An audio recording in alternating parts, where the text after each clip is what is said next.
couldn't make it last week because of work stuff. Okay, so everyone's here? Oh no, ATS won't be able to make it today.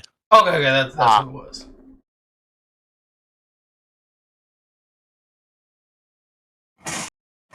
That's fine, I just have a lot of... Oh, goddamn. No worries. Cool. Okay, looks like I'm missing some equipment on my sheet. Yeah, let me take a look at mine and I'll double check everything. I need to get... Josh, are you here? No, he's not. That's who's missing. But he was supposed to be here. He wasn't the one who said he couldn't.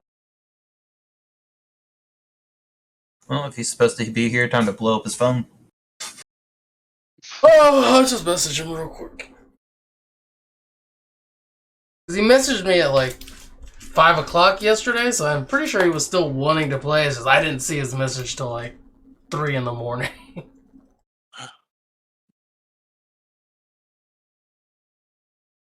But who was missing equipment?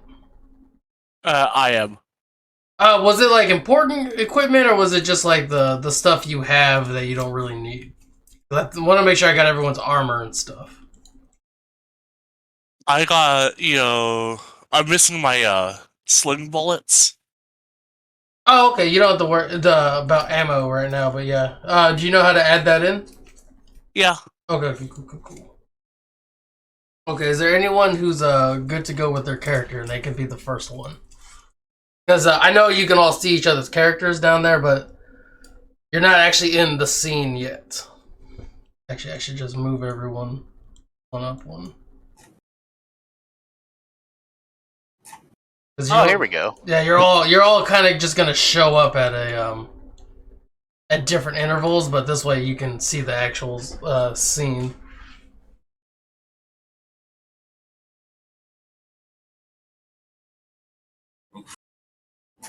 Nice.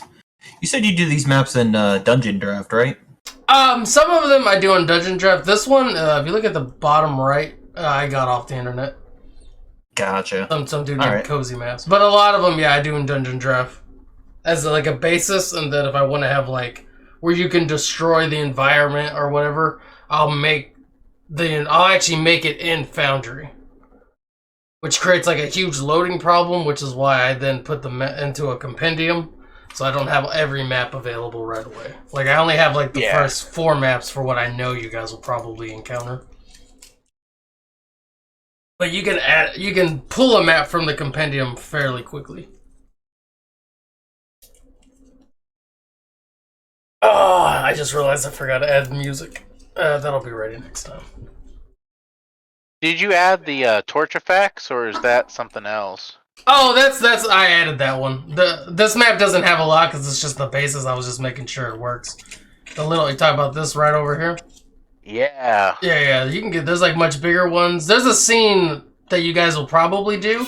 It depends on if someone does something this morning, whether that happens that it involves like a huge fire.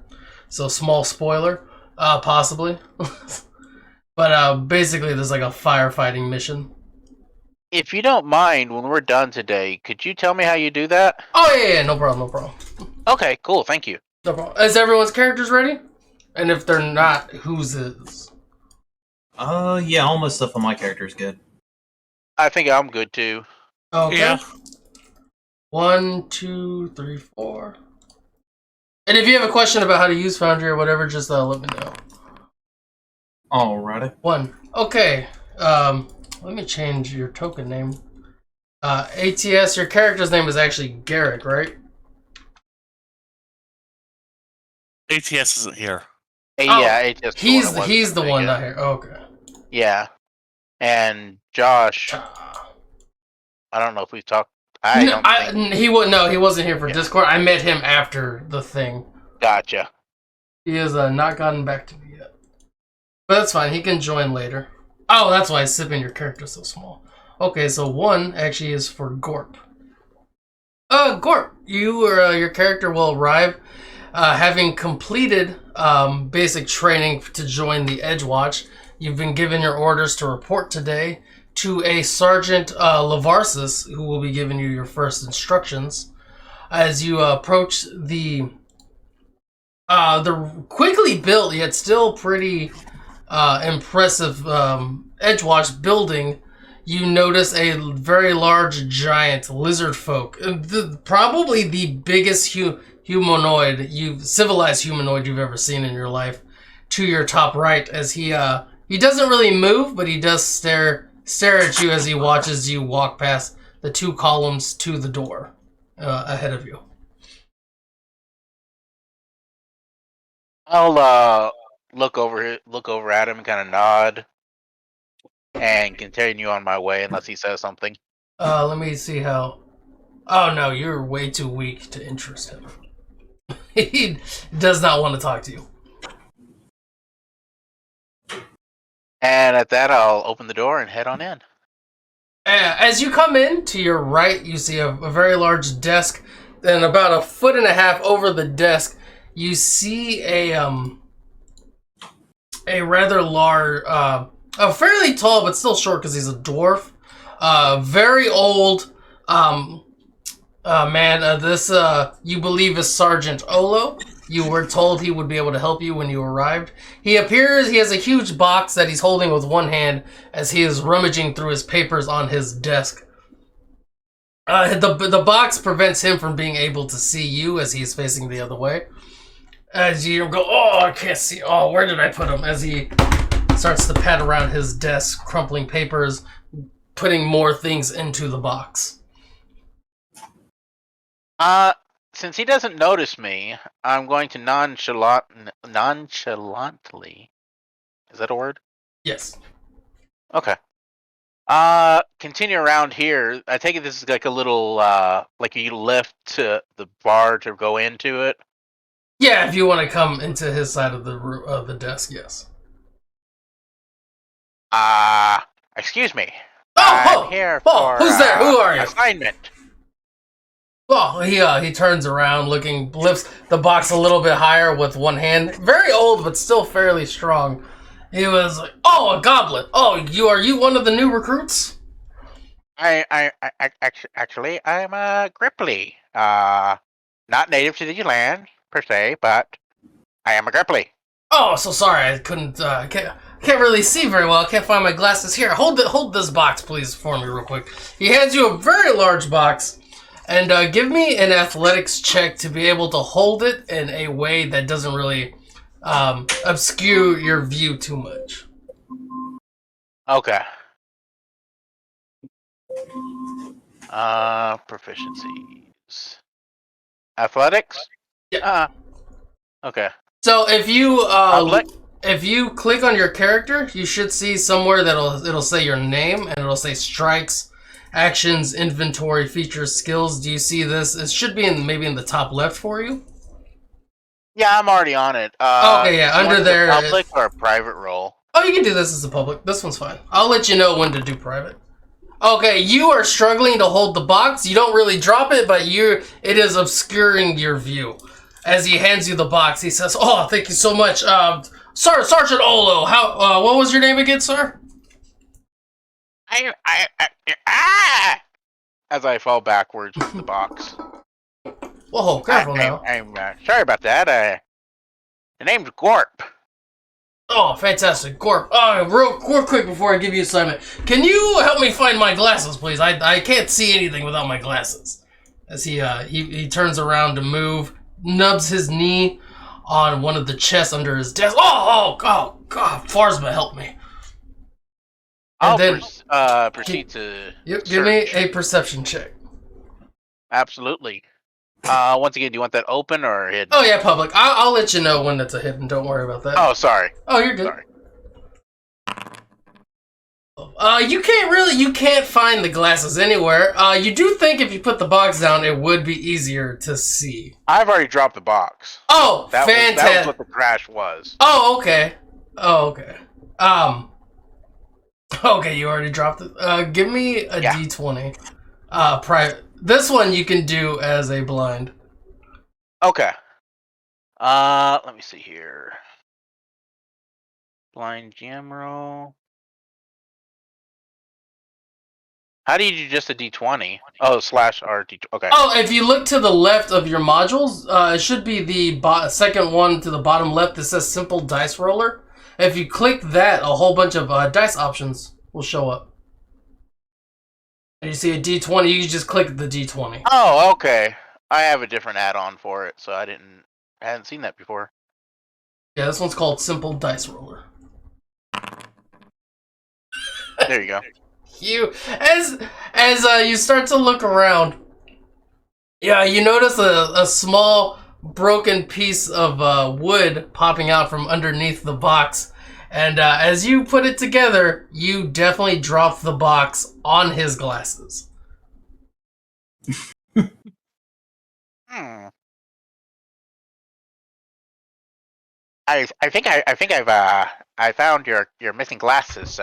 Oh, fantastic! Let me just. Oh, come on! He will trip over another piece of the furniture. Oh, God! I can't wait to. Oh, geez, please! He sticks out his hand. My glasses, please! I can't see. Oh no! I'll be very happy to be able to see as he puts out his hand for The his glasses glasses. are broken, sir. Oh, nonsense! I didn't drop them that hard. They only No, could but you have. dropped the box on them. You see, very large box you were holding. Oh no! I put the box on my Dropped on glasses. You did. Oh. It was not too good. Do you hand him the glasses? Yeah, I gave him the glasses. Oh, thank you. Oh God, I don't get paid for another 6 days. These will be fine. These work just as well. Oh, thank you so much for your help. Let me. May I see those, please? Oh, well, Just yeah. a moment. I'll hand those to you in 1 second. Hold on, as he will go to the box. You hear him go off, as he jams his finger. He stubs his finger on something, and he comes back. He will hand you 2 potions. Here you go. These will probably help you in the case. It could be dangerous in the city, and since you helped me find my glasses, here's 2 small potions. These will make you feel better if you take a nasty blow.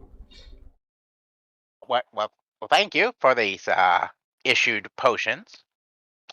But if I can see your glasses for just a moment, please. Sure, okay, yeah. Trust me. I can understand not being So able to see. I ask wish you to this could trust help. me. I ask you to trust me. I should show a little trust back. Here you go. He gives you his glasses. I'd like to try a repair check with some items that are on hand to see if I can reinforce the bridge as well as the earpieces. See if I Yeah. can put them back together in a cohesive fashion. Oh yeah, you definitely can always attempt something. Crafting. Yeah. Oh, you're definitely able to fix the frames so that it's no longer lopsided and like part of it is like going up one way. And as you hand it back to, it's like, oh, these definitely fit a lot better. But you can still tell that the lenses are definitely super scratched up now, and there's not really much you can do for that with what you have on hand. But his glasses definitely fit far more comfortably. Well, I'm here to see a gentleman, I believe, a detective, captain, perhaps. Oh, you're here to see Captain Lavarsis. Yes, he's expecting some Yes. of you new recruits. Why don't you take a seat right over here, as he points to the couch. To the left. Well, wait. He's in a meeting right now, but he should be finished soon. I understand. Thank you. Good day, and I'll just go over here and have a cup of coffee. Okay. Sergeant Olo starts going through his some of the papers on his desk, and you definitely notice he's having to put the papers so close to his face because his glasses are all still. While the frames are immaculate, better than when he first bought them, the lenses are fucked. Excuse me. Next, sipping on time. All right. Excuse me. All right. With that, I will walk up and give the gigantic scaly lizard-looking guy a brief nod. He is not gonna nod back at all. He doesn't. He can already tell You're not worth his time. I take that as a personal slight, but keep moving. And I shall walk up to the counter here. Since I'm technically small, I think I'm the same size as Gorp, so I think it might be hard to see over the countertop. A little bit, yes. For the Also, record, I am 2 foot tall, just for the record. yeah, I saw that. He doesn't notice you, not so much because of your height, but because the paper is 2 inches away from his face. Gotcha. Then in that case, I'll call out to him. Excuse me, sir, down here. Oh, yes. He puts down his paper and he looks. Yes. Hello. You there, Gorp? What do you need? I'm like, over here. I'm so sorry about that, ma'am. Ma'am. Oh, his hearing's bad too, but he also can't see, and you're just extra small. That is true. I will. Let's see here. I will use my. What is it? What are they called? I will use my movement ability, the energized wings, I think it is. Oh yeah, that's the thing that lets you kind of like fly for like 10 seconds or something, right? It allows me to move in a space as if I was a medium-sized creature, so like I can easily jump up on taller stuff than I should, or like interact with tall stuff. Yeah, as long as you're not in combat, you can kind of just be doing all that free willy for the most part. All right. Yeah. So with that, I'll use it to jump on top of the table, next to not on top of anything in particular. Just try to. You're good. Yeah, try to make sure I'm not smacking anything around. Oh, no. Rambunctious. Well, you seem to be having trouble seeing me over the countertop, so I thought I'd come up to meet you. And I hold out a hand to shake his hand. Oh, thank you very much. He will put out a hand in a gesture that lets you know he's dealt with smaller folks before, and so it is comfortable for you to kind of lead the thing, because his hand does kind of envelop yours. All right. As he takes my hand, I shake up and down ever so slightly. Nice to meet you. Are you one of the graduates? That I am. Just came in to pop by. They said I should show up first thing in the morning. Fantastic. Sergeant Lavarsis is waiting for you. One of your future crewmate teammates is over there to the couch. But before that, if you don't mind helping me with a small task real quick, we're a bit short-handed today. As he opens up, he comes over here to opens up something from a chest that he pulls out. What is a very delicious looking meal, actually. It kind of looks, it's not 5-star, but it looks definitely like it's not a fast food equivalent either. As he puts the tray in front of you. Are you going to be able to carry this, no problem? Question. How much bulk is it technically? Is it 1 bulk or less? It would not be 1 bulk. Because it's just a tray. It's a meal, but you could carry it with 2 hands. For you, it's going to be a small workout. But it's not like I wouldn't even say it's a small workout, but it's no. You're not going to be able to do a lot while you're doing it. Because the tray is about as wide as you are tall. Alright. Oh. Never mind, I thought I had that set up in my magic. I did not. Alright, then yeah, I'll be like, yeah, I'm more than happy to help out. I give a slight bow and ask where he needs me to take it to. Oh, fantastic. He pushes a button. The doors right here open up. And as if you just head down that hall all the way to the right, you'll find a guard that will be able to let you into where the local prisoners are. I'll have to warn you, the meal for this one is a very special case. He's not quite good looking, if you know what I'm saying. So when you see him, don't try not to be rude and barf. But yeah, it's a 2-man job, and unfortunately, one of the other guards isn't in yet. All right. Officer Bramble will be able to assist you once you get to the end. He's the one who'll be helping. Thank you very much.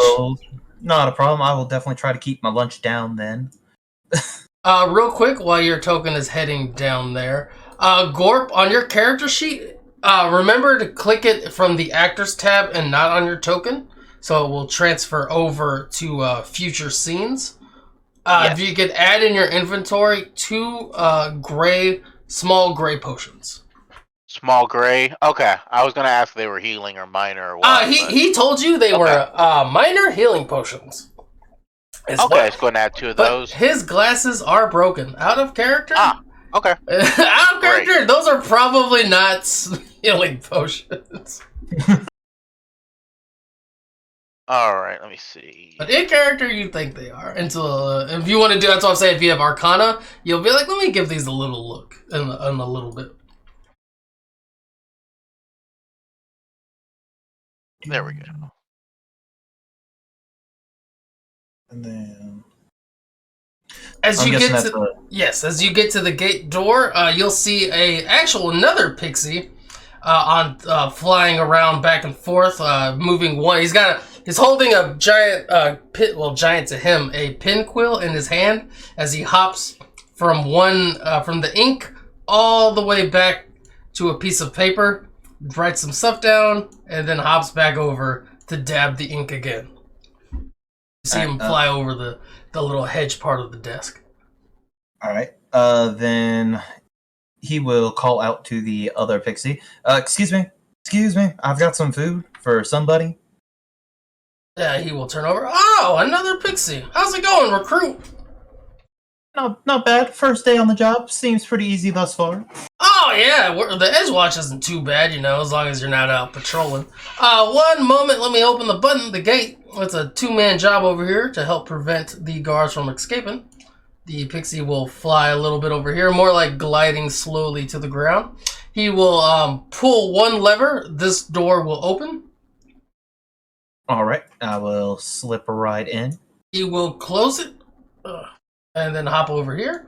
Oh, okay, so you're here to feed the prisoner, correct? That looks like the meal that he gets for some reason. He gets a little special extra meal, probably to... I'm not sure what his deal is, actually. He kind of came in of his own free will, so they give him food, I think. I think he maybe made a deal till he gets sentenced. Because no one else gets good meals like him. I give it a quick sniff, like a deep inhale. It's like, it does smell pretty good. And yeah, this is definitely for him. Or so I'm told anyway. Oh, it is good. I ate his last meal. If you, just between me and you, I ate a little bit of it. It's pretty good. I don't think you can tell, though. That dude's a freak. Doesn't really say too much.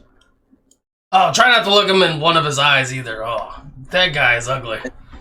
Is he looking 2 different ways? Who? Talk about Bram? The prisoner. The prisoner. You said don't look him in the eye, or at least one of them. It's like, is he looking 2 different ways? Like Steve Buscemi from Mr. Deeds. Oh, you'll see when you see him. I'm glad you're here because I did not want to feed him today. He will open another lever, and this door will unlock. He's the last one at the bottom. You got to go all the way. You got to go all the way up, and I'll unlock the gate to let you to there where the prisoners are, and he's in the room at the bottom. Thanks again. Yep, not a problem. As you get I there, try to keep it balanced. Yeah, as you get there, the gates will open up. First prisoner you see is a very skinny tiefling man. He just kind of looks at you. That doesn't really say much. And then as you get towards the bottom, you see a guy. Hey, is that for me? Nope, not today. Not Come for on, you. little man. Let me help lighten that load for you. Give me a little piece off the good stuff. I don't think the first day on the job it would make a good impression if I gave the wrong meal to the wrong prisoner.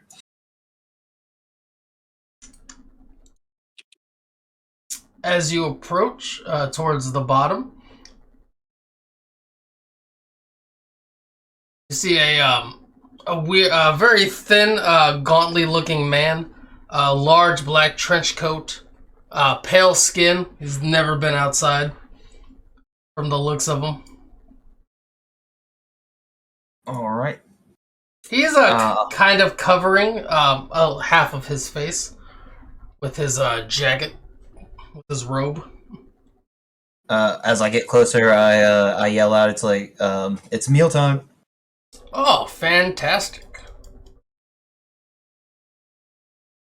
He'll step a little bit close, but not showing his face. Oh, is it your first day here? You seem new.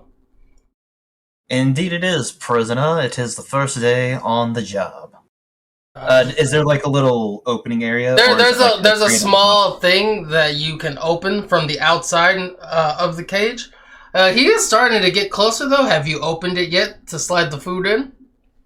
Yes, I will go ahead and open it to slide the food. I will tell him to take a step back, though. I don't need him trying to rip in and grab me. Oh, good.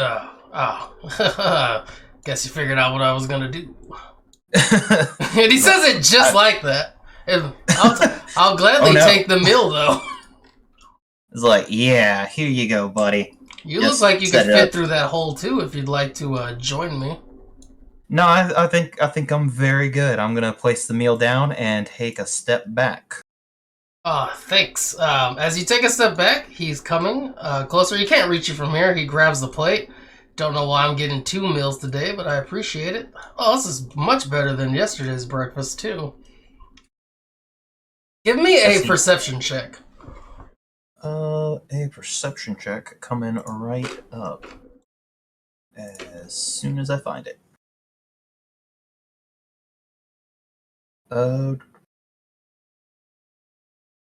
Where is the perception hidden? Oh, here it is. If you click on your token, do you see the strikes, actions, inventory, spells, features, skill bars? Yeah, I got it. Okay. I got it right here. Fantastic. And roll that perception real quick. Pretty good. You notice that the guy is not that, I mean, he looks weird, but he doesn't look as ugly as everyone kind of made him seem out to be. Can I... Let's see here. Can I use a detect magic on him? Yeah. If you have detect magic, you can. Good. Pretty sure I got it set up. Yep, there it is. Roll that real quick. Alright, did it pop up in chat? Yeah, nothing on him is popping off, but as you look to the south, you're getting a huge sense of magic coming from this area. And at that point, you will notice it's coming from the hay right here. And at that point, you will notice that this man creature kind of pops out shit. from the head first. You see 2 feet of neck, and then you see the body. Snap. Alright. I'm just gonna look over and be like, well, didn't mean to disturb you. Hold on. You also begin to see that his tongue is about 1.5 feet and is like sticking out of his mouth. And it begins to salivatate onto the floor. Why isn't it letting me show the bigger picture? Oh, man. If you zoom in on your thing, you can get a better view of the token. I don't have him set up so you can see his character art, unfortunately. Like a 3-eyed goat man. Oh, wait, is that 4? Never mind, I see the second. I see that other eye. Yeah, there's 4. The hair to the side, horns on his head.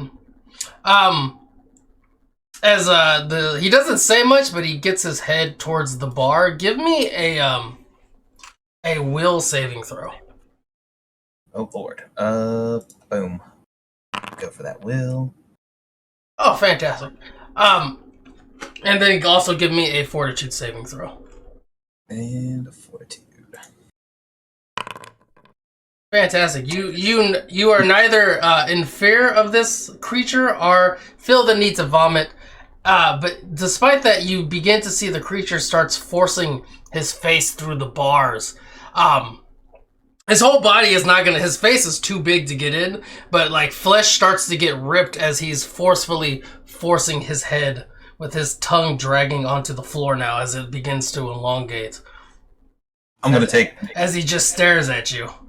I'm gonna take a few steps back, though I'm not afraid. That's a little weird. His head is now outside of the bars. He's no longer trying to progress further, but there are now like pieces of his cheeks are ripped off, part of his skin. Like he's basically was in a motorcycle accident and his face just skid across the street. Oh, wonderful. Is any more of his body making its way out of the thing, or is he just... No, he stopped there. This man has thrown up, though, and he is kind of in the corner. And he's like, I'm sorry. He's throwing, he only took 2 bites of the meal. He's trying to throw it back. Please, I'm sorry. Look, this is for him, clearly. I knew that. I thought he was going to stay in his haste sleeping. I haven't seen him in like 8 hours. Please, just give him his food. Yeah, I'll go ahead. I'll tell him to step back again. Don't be near the thing. Oh, no, yeah, he's back in the corner as soon as he puts the food next to the tray. I will grab that, and I will get close enough, like right about there, and then I will slide it the rest of the way. I'm getting nowhere near the tongue and or face. The tongue is actually reaching out towards the food, so you don't have to slide it. You can put it there, but the tongue is grabbing on to most of the food. Kind of like a snake coiling around it and then just bringing it back to the creature. Okay. I'll sit there and, like a train wreck, just watch it for a little bit before backing away slowly, just like, ugh. The creature does the same thing as it is. It's the tongue is dragging the food into its mouth and it goes back into the egg. Alright, after that, I'm gonna walk out and just mutter under my breath, what the fuck was that? And I will come back out and, let's see here, all the way down to this gate. He will let you, he will pull the levers to let you in. Alright. And he'll pull another lever so it closes. Oh, thanks for feeding him. Yeah. Yeah, we were given real special instructions to make sure he gets his foods every day. But I fucking hate feeding him. He scares me. Every time I look, something's weird about that guy. Yeah, I don't blame you. That man looks like he could just like pull one of us through the bars and eat us. I don't think that they should send the small folk out there to feed him any longer. Yeah, that's a good complaint. But I really don't like people looking down on me for my size. You know what I mean? Oh, I agree 100%. Just safety first. You will notice Bramble was a little, you kind of get the feeling that he definitely didn't like the way you tried to use your size as an excuse to why you should not be given a certain task. He doesn't say anything, but there was a small shift in his eyes, and you kind of get the feeling that's the impression you left on him. As he opens the door for you to get out. Alright, and I will make my way back down.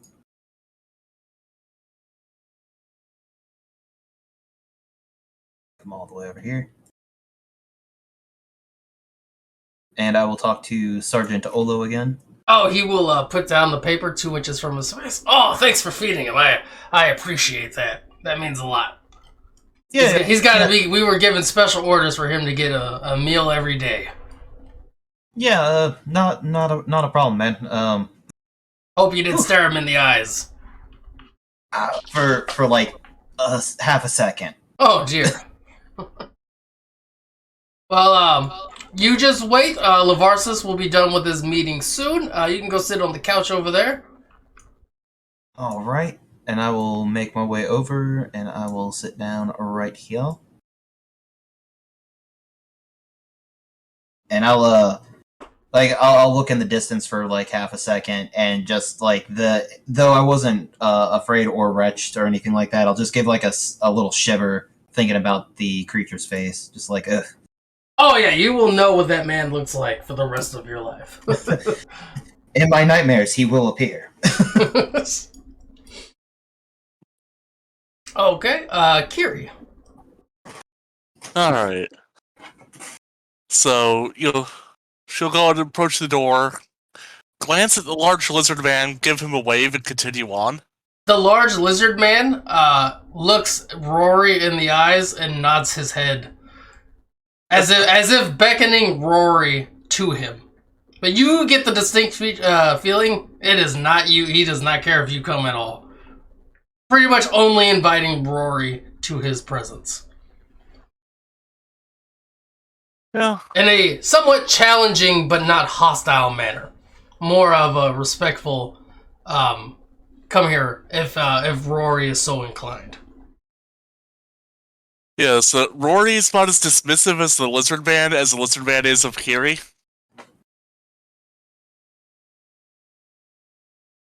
And they both of them just keeping pace with each other, just enter into the building. Oh, okay. The lizard man will nod as Rory passes. And we'll go ahead and approach the desk over here. It's like, hey. You'll see Sergeant Olo going through papers to his face. Ugh. Oh, 6 more days till payday. You just gotta fake it till you make it, Olo. Excuse me. Yeah. Yes. Yeah, it was, here, got a transfer to Edgewatch from the postcard. Oh, you're the transfer. You're not one of the new recruits. Fantastic. He'll stick out his hand to shake. And he's happy this is the first time, as you'll see him rub his back. Finally someone taller than me. I don't have to bend down. Yeah. So, she'll shake his hand. I'm Kiri. This is my friend Rory. When she gestures to the, dog that's 5 feet at the shoulder. Oh, is this... I don't remember a recruit's name Rory on my list as he starts to look for papers. All these glasses, I must have missed that one. Hello, Officer Kiri, Officer Rory. Real quick, Sergeant Lavarsis is in a meeting. He'll turn around. I have, if you don't mind... which paper is it? What paper? You know what? I have a different task for you, actually. If you don't mind, the help desk is a little short-staffed at the moment.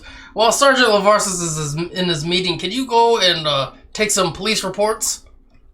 Sure. If you just take one, it should really help out the other officers. Okay. Just take a right, and it'll be the first right down the hall. Okay. You've done this before at your other post, so you are very familiar with the process. As you come in, there's a bunch of busy hustle and bustle. There's a bunch of guards. As you come in, you see one guard talking to one woman. You see one guard has finished talking to another, and he says, "Next, you little fairy girl," as this girl comes up to him to give her report. Yeah. Kiri will immediately take a seat at one, at an available, station. Then just hey, wait, so who's next? You have 3, you see on the board, there's a small piece of paper in front of you. You have a complaint from a Lana, a Mary, and a Miss Karan. You can choose whose issue you would like to take. Does the paper mention what their complaints are, or just that they have a complaint? Miss Karan is complaining about 2 Kenkus who she believes are always selling drugs, but she hasn't. But she has new information on this report. Miss Mary is something about her granddaughter eloping with a dark elf, and a Miss Lana who is here complaining about the Radiant Festival itself. It says, Miss Karan? Finally, it's about time. I've been waiting for 16 minutes. I'm sorry about that, ma'am. You should be. Yes, I'm here to file a report about the Kenkus. I'm always reporting about those 2 Kenkus. The one in the yellow coat who never stops with his constant cussing and vulgarity. But I'm telling you now, the one in the black coat, the one that never talks, he's the worst. He's shifty. You can't trust these Kenkus. They're always selling drugs outside the general store. But I haven't seen them in 2 days. I'm sure they're up to something. Something big. Probably a giant drug deal, if you ask me. Alright. Do you remember, when you first noticed they were no longer there? 2 days ago, aren't you listening? Yeah. My apologies. Just tried to make sure I have everything straight. I don't want to make any mistakes now. Yes, good. I'm sick of the mistakes this new established watch has been making. I've reported on them every day for the last 2 weeks, and nothing has happened. I'm sorry to hear that. I'll do what I can to make sure this is followed up on. I'll bet.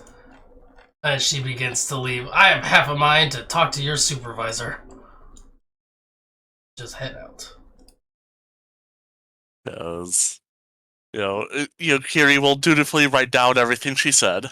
Okay, and there will be a folder behind you to put on updated information for active cases. Does the report say anything about why it hasn't been followed up on, or is it, this is clearly Karen and we're not going to bother? They never have drugs on them. So if you look at previous reports in the case files, they never have any drugs on them, and they're usually just outside. And one of them is always just trying to pick up chicks. Okay. This is Gorp. I need to restart. I'll be right back, guys. Okay. Alright. Alrighty. Restart your computer or Foundry? Computer real quick. I'm having some keyboard problem. Okay, no problem. But I'll be right back.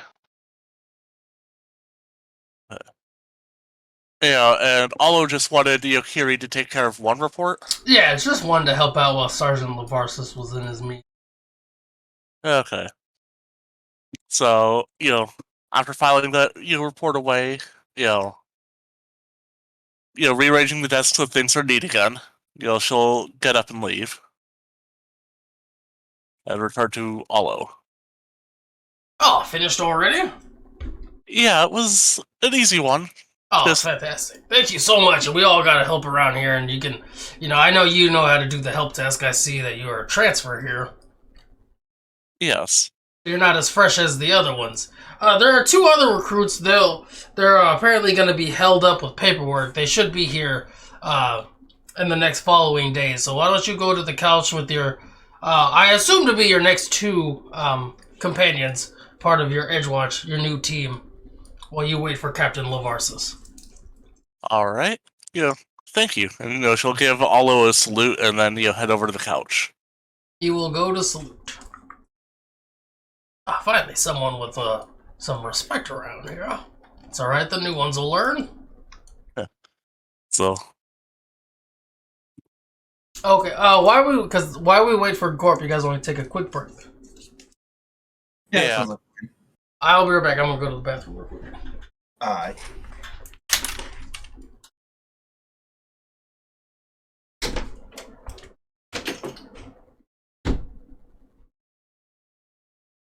Okay, time to order some breakfast.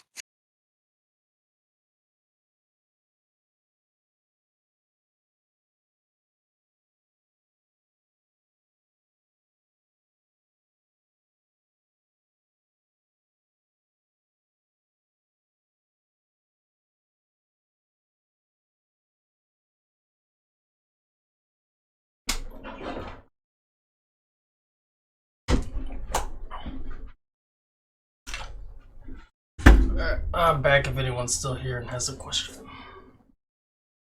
So what was that? I was just saying I'm back if anyone's still here and has a question. Alright. Yeah, just ordering breakfast. Oh. It's too late for me to do that. Actually, I got a question. Does anyone here listen to the Glass Cannon podcast out of curiosity? That's what No. it's called. I was looking up another podcast, and I was like, I always see on Reddit the one that gets recommended. I was trying to find it yesterday while I was doing some of the setup, and I was like, what the fuck was the name of it? That's what it was, Glass Cannon. Yep, I've listened to like the first 2 episodes. They are actually about to finish their campaign. The final 2 episodes are this week and next. Mm. And it's a hell of a doozy. I just hate because I thought what was the best tabletop live stream or whatever was the Arcadum dude. but now I can't really watch him anymore because he doesn't make actual content anymore with like semi-professional people. I don't know if you guys know who Arcadum is. I've heard of him. I heard that he was Huge creep. yeah, he was sexually harassing some of his players, and that's why he doesn't do shit anymore because nobody trusts him. Yeah, so like because none of the other professional like streamers or whatever want to work with him anymore, and it was just very upsetting because I think he was probably the best DM that I've ever seen. Oh man, that sucks. There's 'Cause no reason to be gross to your guests. Yeah. The people you're playing with. Well, it was like just not even just like the players, but like the people, because he has like a small company behind him. Like I had the week before all the information came out, I got hired by his company. I was going to be an independent contractor for his paid DMs things for his living world or whatever. And I was like, oh crap! Like this plus my VA compensation. I was like, oh damn! I don't have to get like a real job anymore. I was like, oh, I made it. I was like, I could reasonably like if I just do 3 games a week, I can like pay all my bills and stuff. I was like, oh shit, I made it. And then I find out later the dude gets canceled, gets me too'd, and I was like, this motherfucker could have just like he was making like easily $22,000 a month. I was like, you can't just buy a hooker. And he had a girlfriend anyways. I was just like, dude, what are you doing? I was so upset. I'm like, for multiple reasons. But that was like all of the main D&D podcast stuff I watched was his stuff. And I do still kind of recommend if you go on YouTube and if you want to just listen to the funniest D&D series. It only lasts like 10 episodes because they all end up dying. It's called I think it's called On the Run. It's with like 5 GTA streamers, roleplay streamers.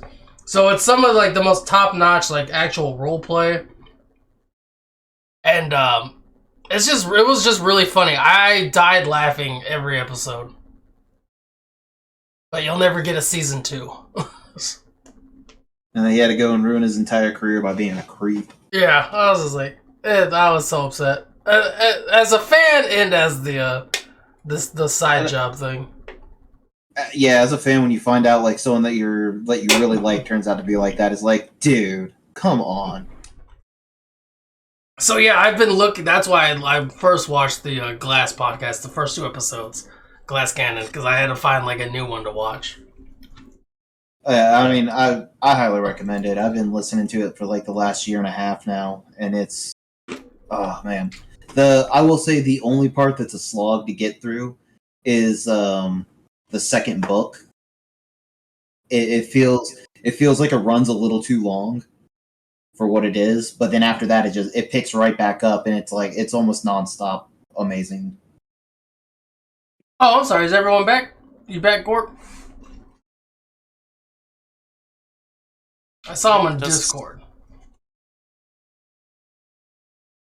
Oh, sorry, I forgot to unmute myself. Oh, no, go. I was just having some trouble with my keyboard. It wouldn't type. Oh, is it working now? Yeah, everything's gonna be fine now. Oh, okay, cool. We were just taking a small break waiting for you. Okay, y'all ready to get back into it? Yeah, that's good. Cool. Yeah. As you guys are sitting at the couch waiting for Lavarsis, is anyone gonna say anything to each other while you have like a few moments? Yeah, so Kiri will look over at the frog and the fairy. He's like, "Hello, I'm Kiri." Gestures to the gigantic dog. This is Rory. Gorp. Gorp, my name. I'm looking to help this city. I will stand on the couch and give a slight bow, and give a slight bow and be like, I'm Lothan Greenvale. I'm from the Copper Woods, and it's nice to meet you. Yes, nice to meet you as well. I've heard of the Copper Woods. Where are those at? Right outside the city. Okay. Not too far. Yeah.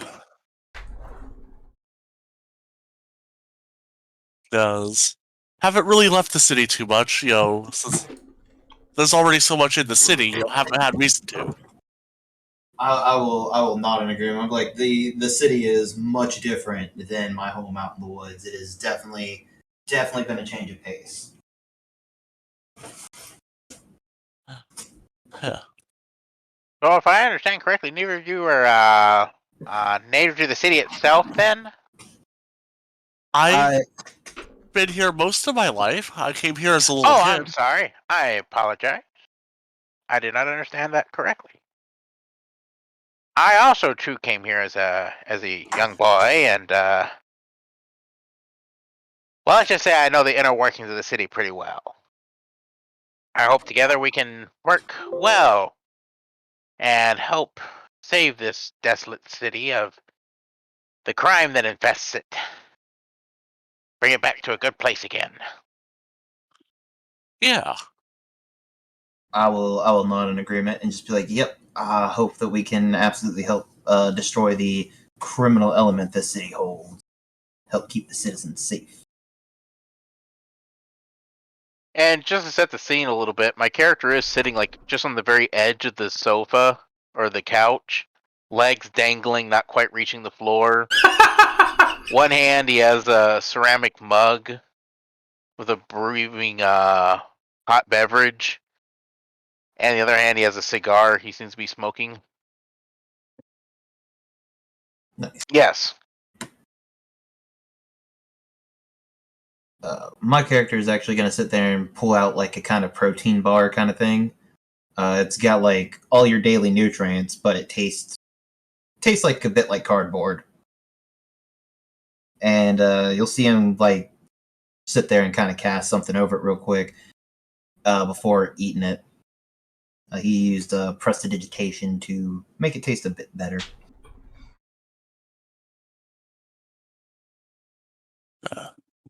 One moment, my character sheet's disappeared. Oh, if you just double click your character, it should bring it up. Yeah. But as you guys are talking, Sergeant Olo will come out from the door. He's like, "Oh yes, hello. He's ready for you guys now. He's finished his meeting. I'd hurry up. He seems pretty. Get those recruits in here! Oh, yep, he's in a mood. Okay." And he will stumble onto the floor, falling down. Oh god.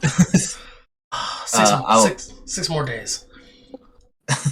I'll go over and help him up real quick. Oh no.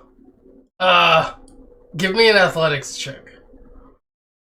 Can do. Yeah, that's what it would be. Skills, here we go. Athletics. Oh, that's not I the will best. go and aid. Together, you both are able to help him. Oh, thank you, but I'd hurry up. And when LeVar says, "I only see 2 recruits in here. There's supposed to be 4." Oh yes, I'd hurry. Thank you so much. I'll remember this. Thank you.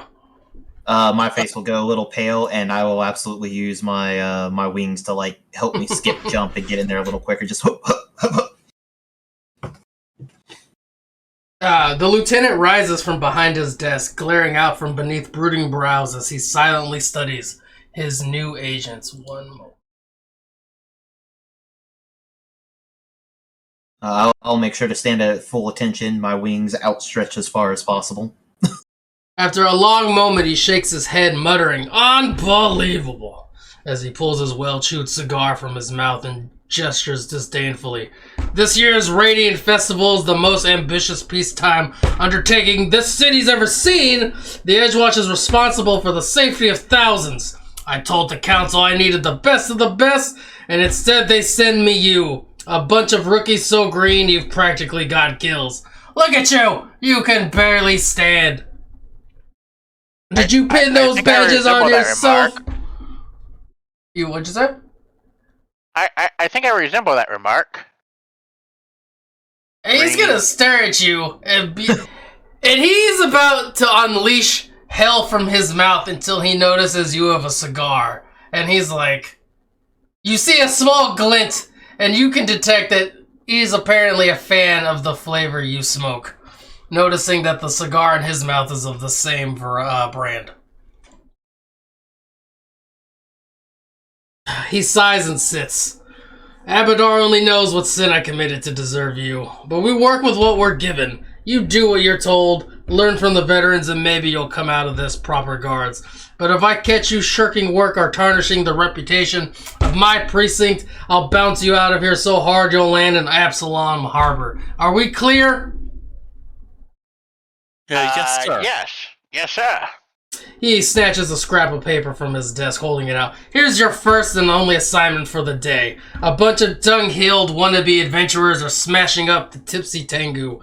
Clean it up, book them or fine them, or just get them to stop, but God help me, don't you kill anyone. They're just some rambunctious adventurers. Yes, Carrie will approach the desk and take the paper, and as soon as she has it, she quickly goes back to her previous position. As you get to your position, he says, well, you want me to hold your hand on the way out? Get going! Dismissed. I will give a salute, aye, sir, and run right the hell on out. Yeah. Don't worry, sir. We will take care of business. I said dismissed! Yes. He just... He's very stressed out. You can tell from his puffed up red cheeks. Alright, as you guys... Oh, I forgot to say, you all, part of your equipment, and then my kind of Deus Ex Machina to make things easier, all of you have badges that have... they're magically enchanted by the city of Epsilon. So the badge itself is a pretty powerful magical item in the sense of what it's capable of doing.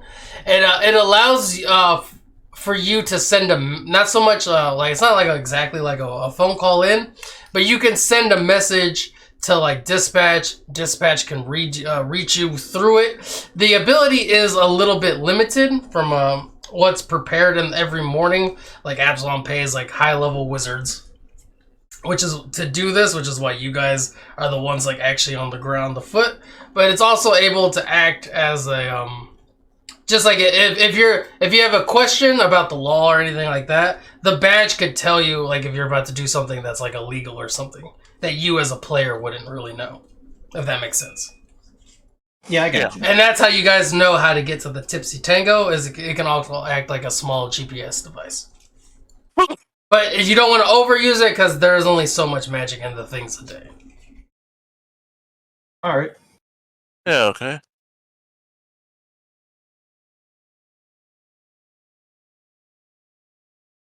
As you guys are running through the streets, how fast are you guys getting here? Are you walking, jogging, or running? I'm fine with a leisurely stroll. No. Well, of course, we got to take in the local sights, scenery. You understand, and taking out abreast of the situation locally. Get a feel for the area in case they run. We'll know where they're going. Exactly. Yeah, sounds good. No, I think we'll get there post haste. Oh yeah. I don't think we want to run because we'll be exhausted otherwise. But No, you're not gonna be exhausted. I was just wondering. As you arrive, oh, I'm sorry. Go ahead. Does anyone else not able to see anything? Oh yeah, you'll get vision in a minute. Okay. Oh, let me just get that now to make sure. there we go.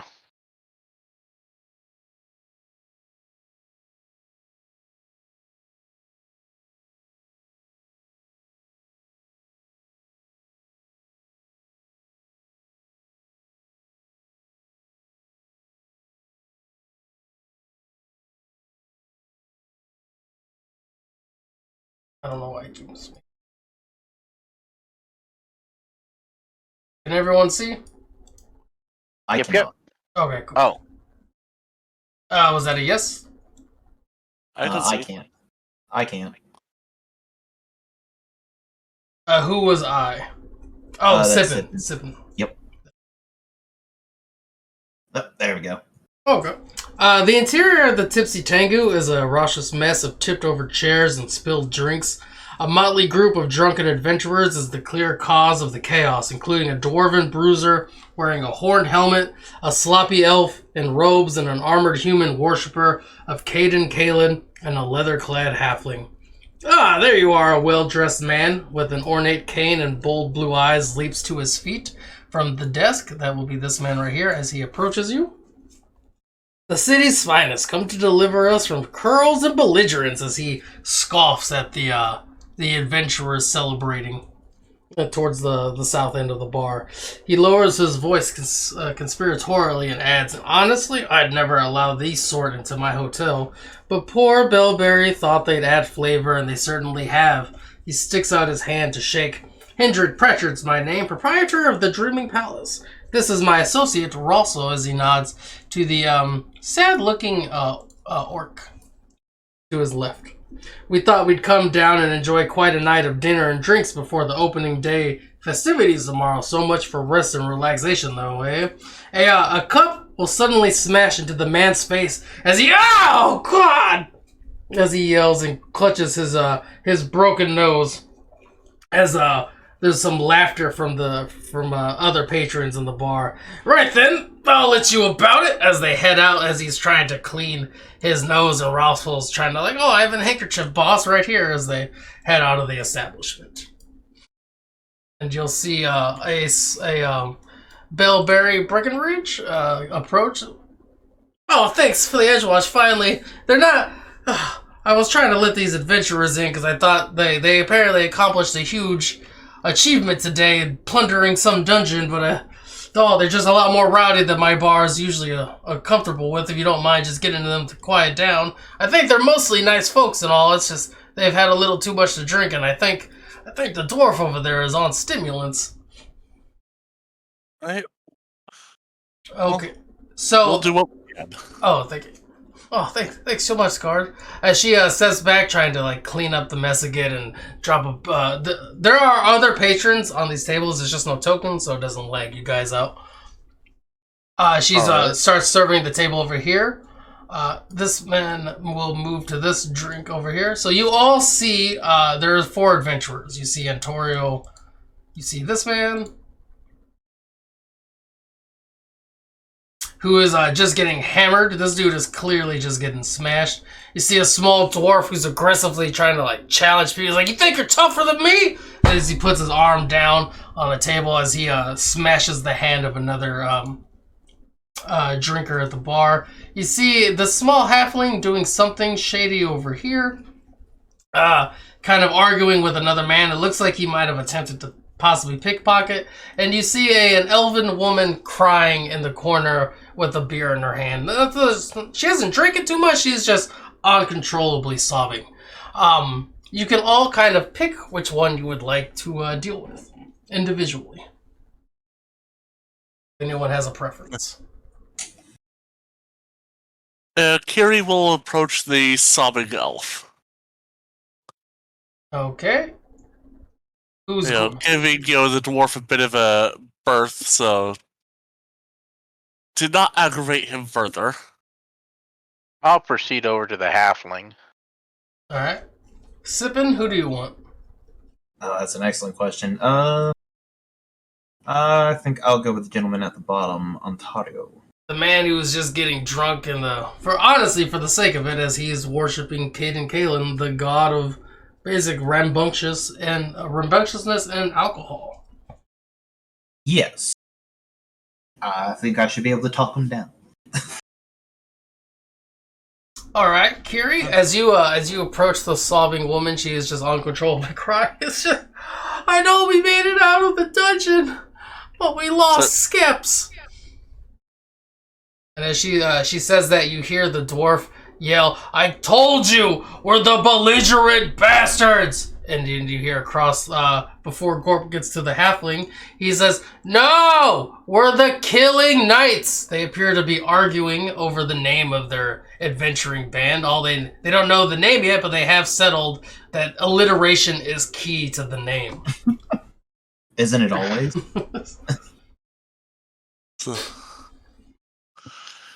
Alright, so what was the name that the elf said that they lost? Skeps.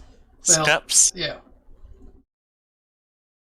So, yeah, she'll approach it. Are you all right, ma'am?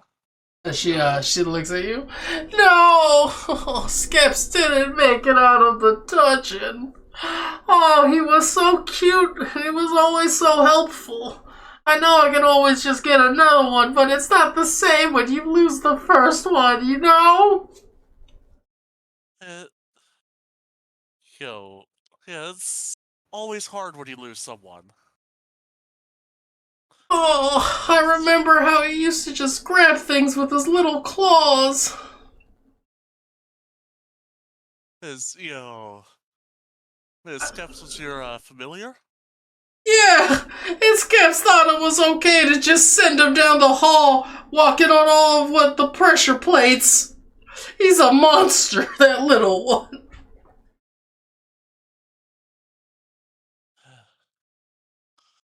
Yes. Yes. Sorry, trying to collect my thoughts here. Oh, you're good. And, Kiriel just kind of comforting hand on, the elf's shoulders. Yeah, I am sorry to hear that this had happened to you. But, is this,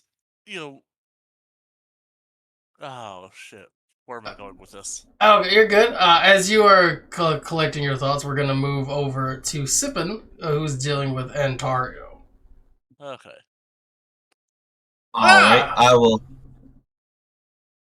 I will take the seat next to him, not sitting down, but using it as a kind of like a stool so that I can see him eye to eye. Oh man, I must be getting drunk because usually I see two of things, not half of a thing.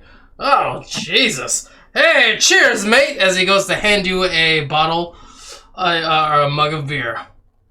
I politely decline by sticking up the single hand. Sorry, can't drink while on duty, but if you settle down a little bit, maybe I'll pay for the beers next time.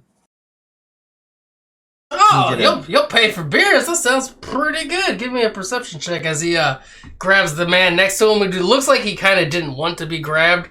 And he's like, oh, he's buying the drinks as he's holding, giving, kind of forcing the man to take the cup. The man's trying to be polite, but he doesn't really want to drink it too much, but he's just taking it. Right. But he looks at you and he's like, you'll buy the beers, we calm it down a little. That sounds like a great idea. As my name's Ontario, we're from the Dashing Devils, and then Buller will break a chair. I told you, we're the Broken Bonds. Changing the name from last time. He can't even remember what the name was. Alright, I did roll that perception though, and it was a 24 with a natural 20. Your roll's good. I said perception, I definitely meant persuasion, but yeah, that's why he's calming down, and he's like, yeah, that's a good idea. Yeah, no, you nailed the roll, and Tario perfectly is calmed. He's toning it down, he's gonna slow it down, he's like, you know what, I'll take a little drink of water, don't want to be too hungover for my new best friend over here buying us some drinks, eh? As he starts to drink some water. I'll be like, that is an excellent idea. I'll actually be like, even to make the water go down a little bit easier, what flavor do you like? Do you want it to taste like beer, but not act like it? No, it's just the water. You can't disparage beer with falsehoods. Getting drunk's part of the fun. As he cheers up with some water. Alright, he nods and he's like, alright. As you're doing that, you see Beolor still over here challenging. He's like, let's go! Who's ready for another arm wrestle? Meryl's still crying, but starting to feel a little bit better, getting some consoling from Kiri. And Gorp, you approach Skebs as he's talking to another large man. He's like, why would I pickpocket you? I'm a member of the Dashing Devils. Why would I do that? That doesn't sound like something a good adventurer would do. I'm a great, member of society to this city over here. We cleared out a dungeon full of skeletons today. You're welcome, sir. And the First man. thing I'll do. Oh, I'm sorry. Oh no, you're good. Oh, I forgot. Don't you have like a thing that lets you see everything in the room? That's odd. Yeah. Whenever I'm in our new location, I instantly am able to pick up on something.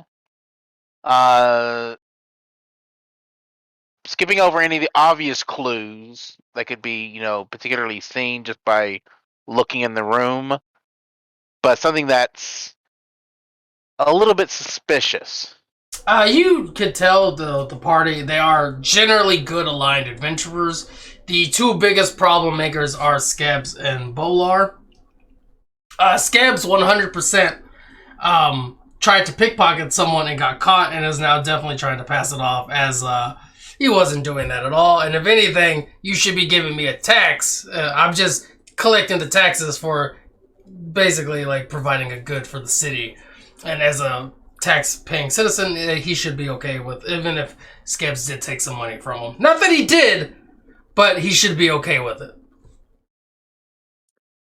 But no one here is like full of like evil intent. Yeah. Although you do think if anything's gonna rock off, Scabs or Bolar are gonna be the ones to start it. I will pop up, I'll climb up onto the stool. This is a little bit of a climb there for me. I'll stand up there and they good day. My name is Gorp. I'm with the Town Watch. I'm here. There's been some complaints about noise. Oh, and, yeah! Flying mugs. Yeah, there's some rowdy guys over there in the top left corner. They've been loud all day. Look at him with his book in his hand. Clearly reading way too loud over there next to that fire.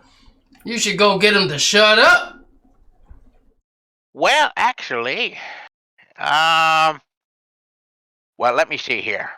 You say you've been, he's been the rowdy one over there, but I kind of noticed that you've been having a bit of an altercation, a disagreement with this gentleman here. Now, I would hate to see something unsavory happen with you two gentlemen. Perhaps we can just take this outside and discuss things a little bit calmer. I got a better I know a idea. great place that's got a wonderful breakfast. Nice cup of coffee. Coffee sounds good. How about this? Why don't you play a little game with me? How does that sound? If you win, Well, I'll leave. And what kind of game would this be, perhaps? Not saying I'm willing to play, mind you, but I enjoy a good game like anyone else. I'm interested. It's a small game I'll with list dice. you out. It's essentially he pulls out 3 sets of dice. It's called Baldur's Bones. I forgot to change it over to Pathfinder, but yeah, it's essentially it's essentially 21 with 3 6-sided dice. If you win, I'll leave. I won't say another word. And if I win, you buy me and the Dashing Devils a round of drinks. Well, I'm willing to give it a try, but how about the coffee first? A cup of brew, Java? Hey, as long as you pay for it. Oh, I'll pay for it right now. I'll wave over the waitress. Cup of coffee, cup of Joe for my friend here. Scabs, is it? Yes. Yes, it is. And if she comes over and starts pouring some coffee or something like that, I'll swap it out for the alcoholic beverage. Wait, so you're swapping out his alcoholic? Or his non-alcoholic coffee to alcohol? Well, no, I'm assuming he's got a drink already. Oh, yeah, I'm pretty much saying I'm you. removing the alcohol from him and giving him some coffee instead. I'm going to try to sober him up a little bit. Oh, yeah, okay, I got you. Give me a self check. No? Oh, I'm not being too stealthy about it. Oh, you it's just more like I'm just as she's bringing over a hot cup of coffee, I'm taking that mug of ale away and putting the coffee in front of him. On the house. Okay. I see what you're saying. Or on me, I see what you're saying, you see? So go ahead and have a cup of that. You know, Tell me if that doesn't put hair on your chest. he's too drunk to notice anyway. He will start drinking the coffee.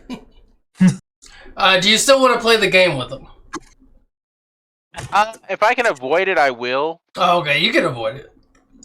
Simply because I want to kind of sober him up. I don't want to give him any leeway here. I want to let him know somebody's in charge, but don't have to be a prick about it. Okay. As you're basically getting him to drink more and more coffee, Kiri, you come back to Muriel Greyleaf, reminiscing about her dead beloved raven. So, Carrie just been quietly listening, just, being someone that, Muriel could, just talk to. It's It's like he used him as a meat shield. Send him off to the slaughter. He just got smashed as soon as he stepped on that stone. He's not even he's a bird. He should have been flying. I don't know why Scamps tricked me into this. It's, really unfortunate, but, would, Skiffs want you to be, sad and, crying, or would he want you to, be happy and, moving on with your life? Give me a persuasion check.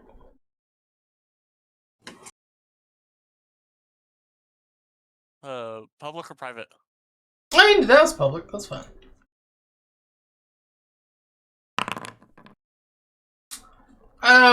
She starts to wipe away some tears. You're right. I know he's just a familiar, but I do think he cared about me, and he wouldn't want me to be sad. And I'll make a vow. Never again will I sacrifice a familiar just because I can summon another one. That's good to hear. Yeah. So, since it's getting late, do you have an inn you're staying at or a home here in Absalom? Oh, starts to chill. Well, we paid for a room upstairs. We were gonna celebrate our first successful venture into as a party. I still don't know what our name is, but we were just gonna get drunk and celebrate over there. It was Ontario's idea. I guess I was being really loud and disturbing all the other guests and kind of bringing down the mood, but I'll stop doing that now, and I'll decide to celebrate. Would you like a drink? I'm okay. Thank you, though. Are you sure? I just want to thank you. That's quite all right. Yes, I have some more things I need to do that I need to kind of be sober for. Oh, okay. Well, if when your shift's over, I would love to just buy you a couple drinks, and I appreciate you talking to me. I feel like I made a real friend today in this big city. I'm a small town girl. I'm not really from around here, so I don't have a lot of friends. Yes. How to be diplomatic about this? You can tell she's earnest. She just wants the friend. Yeah. That's not one of her adventuring buddies. Yeah. Well, do you not want a friend, Kiri?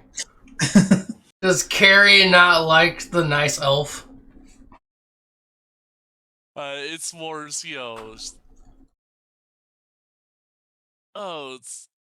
kind of the job type of thing. She's not opposed. Yeah, well, you were told after this you were done for the night, so if you calm them down, you can kind of do whatever you want. Yes. Yeah. Well, if I have the time after my shift is over, I'll see about coming back. Okay. I hope to see you soon. As you say that, you see Bolor will smash a Patriot's arm onto the table. As he's like, who wants another one? I'm the strongest one in here! One moment. my breakfast just got delivered. I'll be right back. Oh, okay, you're good. Antorio's calmed down. You've got him some water. He's less pushy now. He's not sobering up because he refuses to do that. He's just getting less drunk at a slower rate. He is he is a worshiper of Caden. Scaves is sobering up and realize, oh man, I really should not be pickpocketing in a town. Like that's a dick move. Like what kind of asshole rogue tries to pickpocket another good human being? You know, it's fucked up. And he feels bad. He's not gonna admit to it, but you can see that he realizes it's a piece of shit move.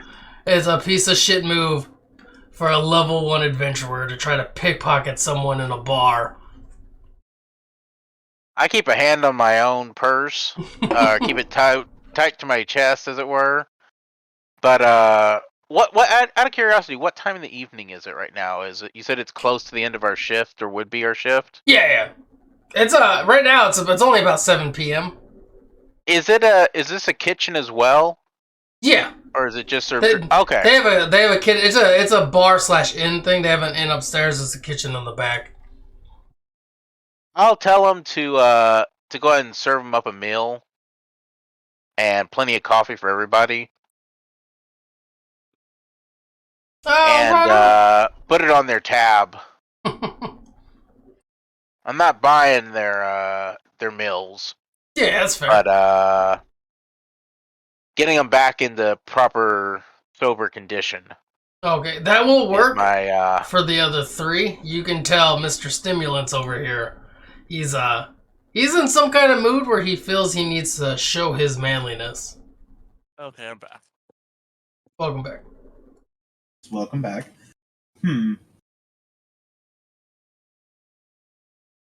Alright, since he's...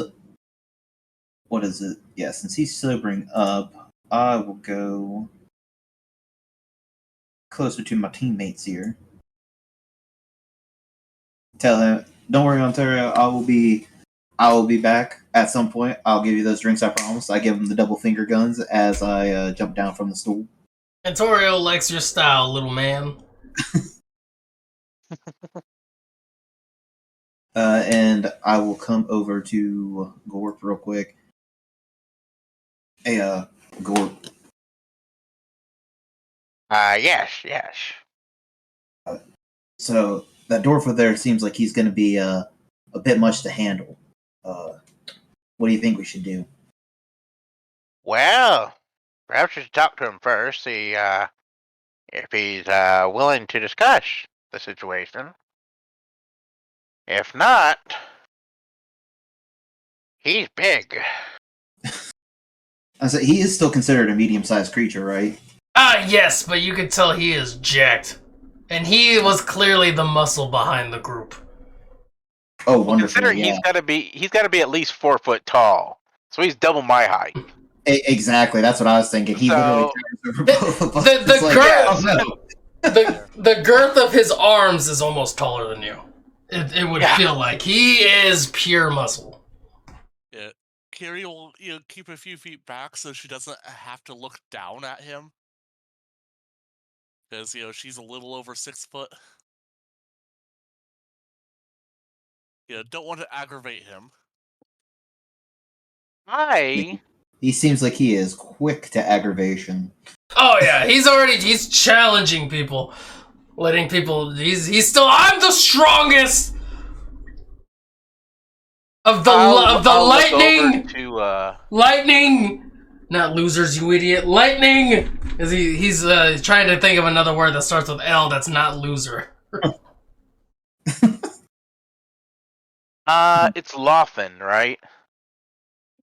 I don't know what that is. Lothan? Yeah, Lothan. Yeah. Lothan. Yeah. I'll look over to Lothan. One moment. Let me try to get a little more information about the situation. And so, yeah, because if it comes down to it, and I kind of bring my hand up, and you see sand particles in it, it's like I could put him to sleep if he does not want to calm down, like the rest of his friends have. That's something to keep up our sleeve there. Yes, indeed. But one moment. I'm gonna hop over here. No pun intended. Climb back up on the stool. Get Skeb's attention. I notice your hot-headed friend over there is what's his story? What's his problem? Oh, Bolar, he is mad.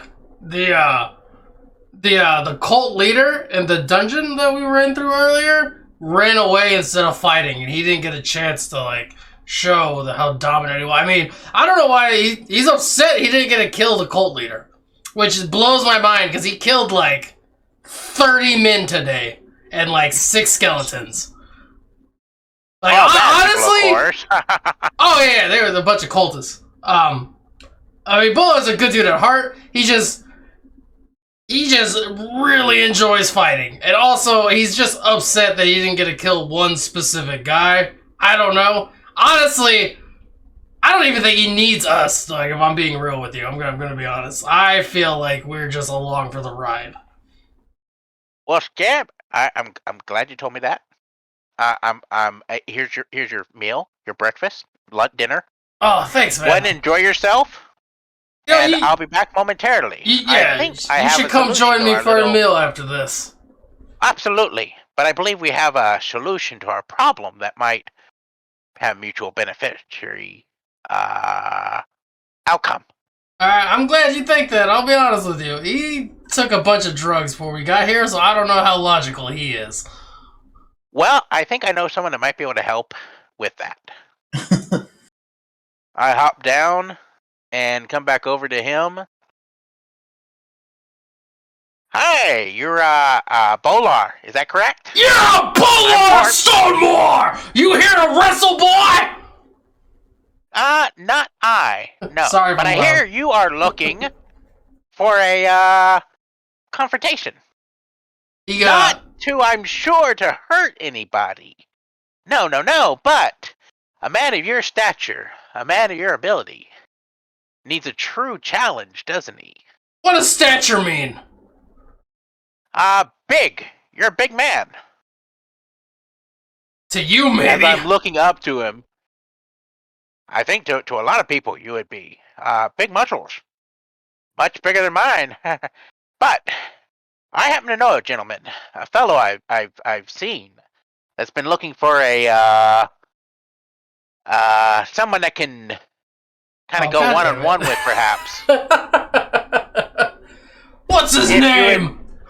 Well, come with me. I will introduce you. Come right now. I will lead the way. I go to no man. Bring him to me. Oh, ignore that. That's a misclick. Well, I'm not sure if he'll... I don't know if you want him to come to you so much as you may want to go to him. But, I think it could be mutually beneficial to you and to the other gentleman. I know he's always looking for a challenge, I believe. Big guy. Really big. Of course, in the back of my mind, I'm thinking we can send him over to talk to the huge lizard folk. Yeah, I knew where you were going with it, and I'm so upset because I wasn't ready for. I had just checked to make sure I can even move that token, which I can. It's just a tile piece, but yeah, I can move. So I will. Yeah. He is not gonna leave, but you do think you could go get him. Well, stay here. That just means the rest of them need to keep him occupied. I'm going to, before I'll be right back, gents. Before you go, he went, wait. Yes. You're leaving? Not so much, but I need to go to the door. You bring me this man, and if it's a great challenge, we will celebrate after. I think we can make arrangements for this. As he says that, you'll see Meryl will kind of smile happy, that there will be some kind of celebration with her new friend. I will go to the door. I will look around, see if there's any street urchins of the like. I'll flash my badge. You could get to him if you run very very fast. If you take a 1 level of exhaustion, which won't matter because you know this is your last thing for the night, you can get him and be back in like 30 minutes. Okay. Quick question. Yes. Can we actually use the badges to radio in and be like, hey, we need this dude specifically to show up real quick? Not you could, but you do think it will look a little bit bad on you if everyone knows you had to get someone to help you on your first thing. If you care about what the other guards think of you. Oh, now, absolutely. Yeah. So if Krager does this and lets him know that we found a dude that like will interest you, it'll be kept on the low. Like he's not like he's clearly not a talker. He's not gonna like gossip. Krager wouldn't think. I'm sorry, Gorp. Gotcha. All right, then yeah, I'll stick around and just keep an eye on the place. We'll take a spot right there.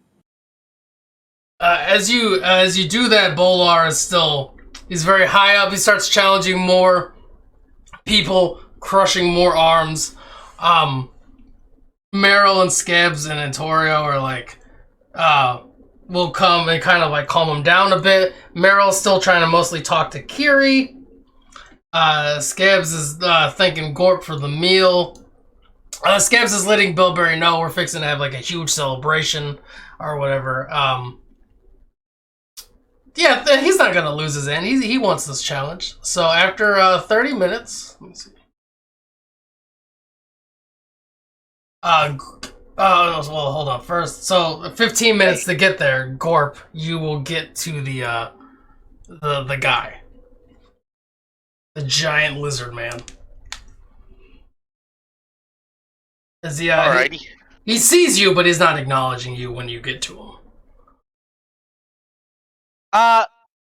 Can I try to do I'm trying to see if I want to know about this gentleman. I don't know if Absalom lore might help or Streetwise. Absalom lore will help because you're pretty sure you heard during an Edgewatch about some of like the guardsmen, some of the more popular ones, and you've heard about a lizard man who claims to be the strongest man in Epsilon himself works for the guard. And you're 90% sure this has to be the dude they were talking about. Like the rumors are about this man. Do I have a name again? He only goes by the lizard man. The lizard man. Okay. The lizard man, yes. The lizard man. I will, and about how tall is he? Oh, he's 14 feet tall. Wow. He is the, yeah, he is the, that's what I meant when I said he is the tall, that's why he's outside, because it's too hard for him to get into the garden. He is the tallest he's like the tallest non-hostile by nature creature most people have ever seen. Like, Absalom as a city is like a huge swath of all the races, but like, even for a lizard folk, he is way too big. Like, his size is not natural. Gotcha. Alright, when I see him, I will walk up to him.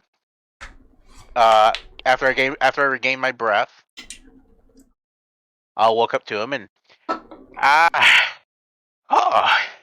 hello there. Officer the Lizard Man. He will look at you when he hears you address him as his full title. I have information you might like to have. There's a gentleman by the name of Bolar, dwarf gentleman. He happens to be at this certain drinking establishment, and he is looking for a challenge. Perhaps you might challenge him. He doesn't seem to be a bad sort. Seems to be generally generally a good sort. You understand? I lip my my little frog tongue comes out and kind of licks my lips a bit. You say now.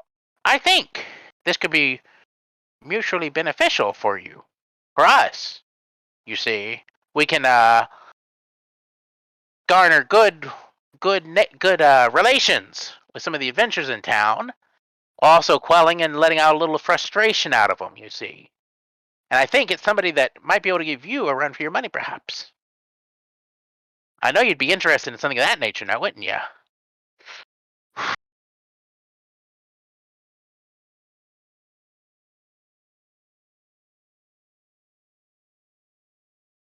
And actually, I think I found a slight error on it because I changed my background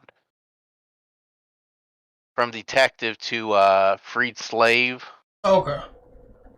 and that should have gave me Absalom lore instead of detective lore or underground or underworld. Sorry. That's fine. You as a character didn't mention this, but you as the player would know. When to tell him that Bolar claims to be the strongest in the city, and your character Gorp would know that that's probably going to be the enticing piece of information for the lizard man. Ah, gotcha. He believes he is the strongest gentleman in town, and I didn't think that'd be correct.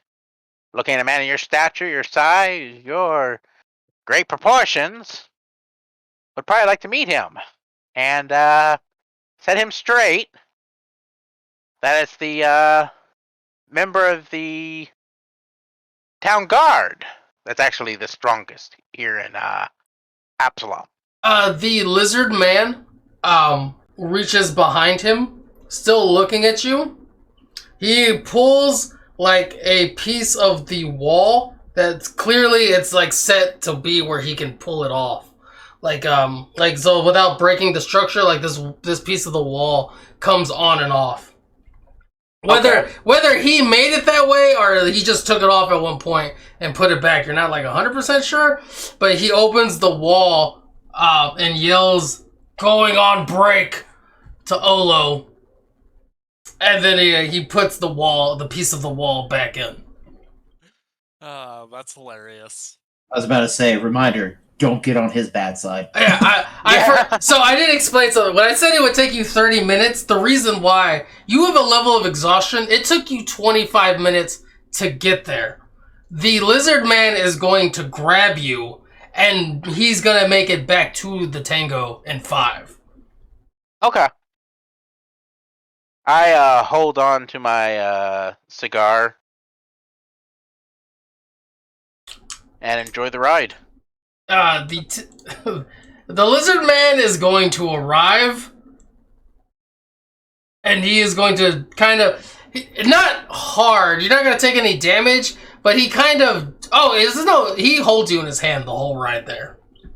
And he's kind of going to like toss you towards the door. You're like, you're going to land on your butt. It's not going to hurt or anything, but he clearly cannot go inside. Can I attempt an acrobatics to land? Sure can. Not the greatest at it, but... No. So it's not enough to hurt you either. I was going to 5 or lower, you was like, oh, it'll hurt now. But no, so you land on your butt.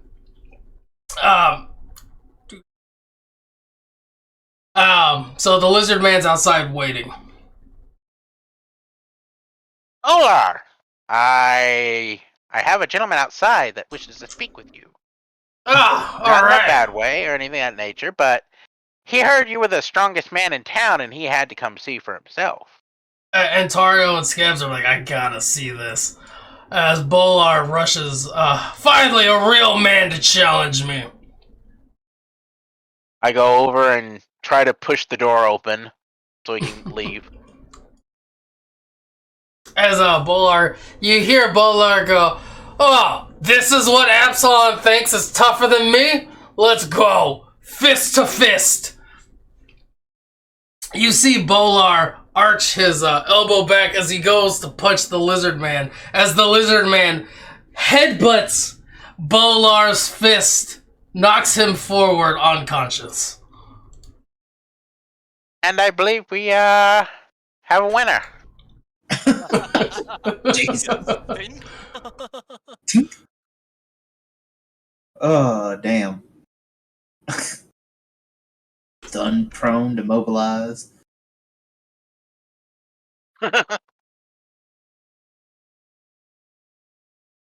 Just eternally mentally broken.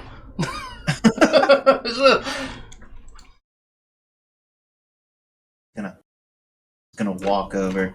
Damn, you got knocked the hell out. Antario and Skibbs are laughing. He doesn't. Hey, he loses his vote. We agreed at the end of the night. We pick our name. His vote. He can't vote now.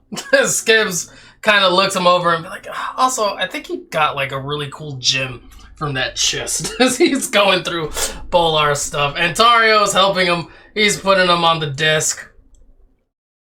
Or not on the desk, but on the bench. Meryl looks at Kiri and was like, "Oh yeah, he'll be okay. He's tougher than he looks, but I think his ego's gonna be hurt a lot more than his body is in the morning." The lizard man is going to kind of stick his hand into the thing, as if trying to stick his fist out to you, Gorp. Oh, I will walk over there and I will hold out my hand. Your fist bump him back?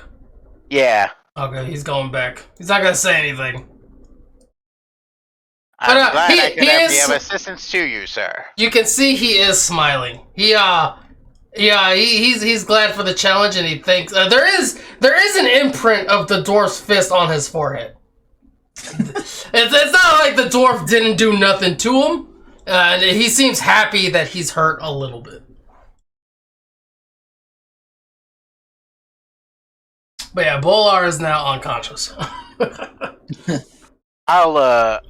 Gentlemen, perhaps you could arrange to have him drugged to his room for some sleep. Oh no, he'll probably wait. Perhaps? He'll probably be up in like 20. I give it 20 minutes. He'll probably want to enjoy the celebration after. Come on, guys, let's grab something. There's a bunch of food. I guess someone ordered a bunch of food and drinks. I'm sure you did. Let's have some. I did promise someone some drinks if he calmed down. Yeah, Bellberry's already setting up the table for you guys. Meryl grabs Kiri's hands like, "Come on, I got us some drinks too. Let's go." As she's is dragging you over if you don't resist her to the table. You said you were off, right? This was your last thing? Just need to report back. Make sure nothing hasn't come up in the meantime. Are you saying that in character? Because in character, you did get told once this was resolved, you were done for the night. You didn't have to go back. So you can say that in character if you're trying to just get out of here. Yeah. Kiri does say that in character. Okay. Sippin and Gorp, are you guys staying for the celebration? I'm gonna stay to keep an eye on things, but I'm not drinking. Caden's the only one drinking. I'll let Bellberry know to keep the drinks on a minimum, nothing too much. We want to sober them up and make sure they're in bed by the end of the night.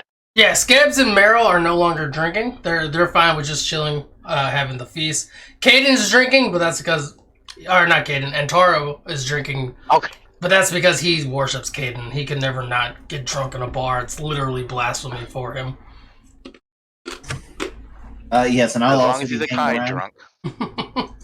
Sorry, what was that? I'm also going to be hanging around. I did promise some drinks, and why not live it up if I'm not on duty? Okay, so only Kiri is leaving. Yeah. Alright. She'll make an excuse that she'll since she say has to report back, that she'll cover for for Gorp and Laughlin. Well, thank you very much for going back to do the paperwork. Yeah. I think paperwork. Yeah, Laughlin will agree. He's like, "Yep, thanks for taking care of all the paperwork for us." Is not a problem. And then along with Rory, she will leave the Tipsy Tango. Oh, Meryl will be a little bit sad that you were leaving. I will spend the rest of the evening chatting with them, getting to know them, and just thinking it might be a good idea to have some adventures in your back pocket whenever you need them. Yeah, they're all super friendly. You guys are having a good time. Bolar's gonna wake up and he's gonna be like, one day I'll push him down. Bolar wakes up like 40 minutes later. They all thought it would be 20. It's about 40 minutes later. Bolar finally gets up though. You know, he joins the party.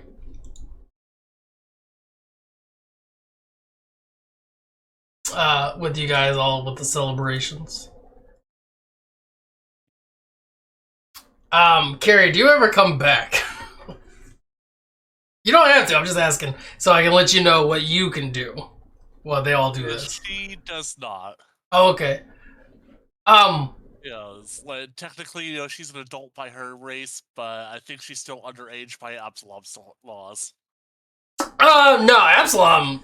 That's mostly up to your parent how that works. And if you're kind of not, if you're on your own, then you can make that decisions up to you. Yeah. But so while the rest get to know everyone, is there anything you would want to ask them specifically? I'd like to know more about the cultists. How I found out about them, what type of cultists they were, what they were doing. Oh, Meryl Make will sure it's nothing that might come back to haunt us. That specifically cult might, because again, Absalom is like built on like different levels of different cities that no longer really live in. So there's a huge underground of like a bunch of janks shit. Part of the not the Edgewatch specifically, but there are sections of the Watch. Their whole dedication is going underground and like uprooting and getting rid of some of these things. Sometimes it gets contracted out to adventurers. That's one of the things they took. It was only supposed to be like a small gathering of like 3. It just happened to be much bigger, and honestly, they're all mechanically. Corp, you could figure this out. I don't know a real way to say this in roleplay wise, but mechanically speaking, they're all level 1 except for Borlar, who's like level 8. Ah, gotcha. Bolar is a good guy, but he does kind of have a problem with the stimulants, and like he's over abrasive, which is why he always goes from like new party to new party. He's only been with these guys for about 2 months, but it's the longest he's been within a group. Ah. Which is why he's like so much stronger in comparison to his other allies. But as far as the cargo, it was just it's part of a death cult. They go by the flesh. They were thought to be a part of the Flesh Ripper cult. They don't think that's the case, but when they took the job, that was the assumption, anyways. But then they found out there was like way more of them, and they're not really too sure. They don't have like any much more information, but the information they did have wasn't good. But that still got cleared out, so the Watch themselves was still happy with their progress. As you guys are having a good time, Laughlin, anything specific you wanted to know? Nothing that I can think of. Let's see here. Yeah, nothing I can really think of. They seem to just be a bunch of adventurers that did a great job on their last mission, and I don't know. I feel like I don't want to ask too much about Bolin's stimulant issue. Okay. Most drugs are legal in Absalom. Not all of them are illegal. It's just there's like it's more of like a time and a place for most parts. Like there are certain parts of the cities where they're not allowed at all, and certain locations like an orphanage, like a school can't have like drugs. But if you're like in your own home, you're at a bar that allows that type of stuff, it's totally legal. So a lot of places will look down upon it, but it's still legal. Gotcha. I think there's even opium dens if you look for them. Yeah. But as you guys are partying, Rory, you will make it back. Not Rory, sorry. Rory and Kiri will make it back to the Edgewatch. You don't have to actually file a report. Your badges kind of. Would you just give your badge back to Olo at the end of each shift, and the badge gets put in, and then the wizards that are powering these things can kind of just take all the information, transcribe it into like some paperwork, and then like Olo kind of handles all that when needed. Okay. So, yeah, she'll go over to Olo, just like hand over her badge. Presumably, since she said, she's gonna cover for, Gorp and Laughlin, she would have taken their badges. Oh, okay. Because they are off watch. They could have done that, yeah. Yeah, assuming they would have been willing to part with them. Oh yeah, if you're going back to headquarters, I'll absolutely give it up. Yeah, Alright. Okay. as long as that's proper protocol. It's allowed, because again, that was your Okay. last thing for the day. Like, your work ended once that problem was resolved. Because you weren't on really a patrol, you were more on a, we'll just call it a mission. Okay. As you hand it to Olo, be like, oh, thank you. Let me put these here so the wizards can do their little magical doohickey. Maybe I should get one of those wizards to try to fix my glasses. He's like, oh, so yeah, you're familiar, but I'll just give you the spiel. The galley is take the first door on the left, and then it's the first door on the right. You can get yourself a nice meal. The cooks have already prepped, and then there's an entrance to the barracks room where you all will be sleeping, on the left side of the galley. Yeah, okay. Kiri's mildly surprised that, actually staying at, the precinct. Yeah. Because that's not how it was in the postcard. Changes are being made for financial reasons. Most of the other guards will eventually go to a style like this. Which is why you wouldn't have minded the transfer anyways, because it was fixing to happen everywhere else as well. So now that they can pay you less. Of course. Bureaucracy at work. So, she'll thank and salute Olo, and then grab food and head to the barracks. Oh, okay. I'll just drag you. Yeah, there you go. Yep, grab some food. Because I assume you're gonna head off to bed after you eat. Yes. Okay. While you are eating, you will notice there is 3 dwarves at a table.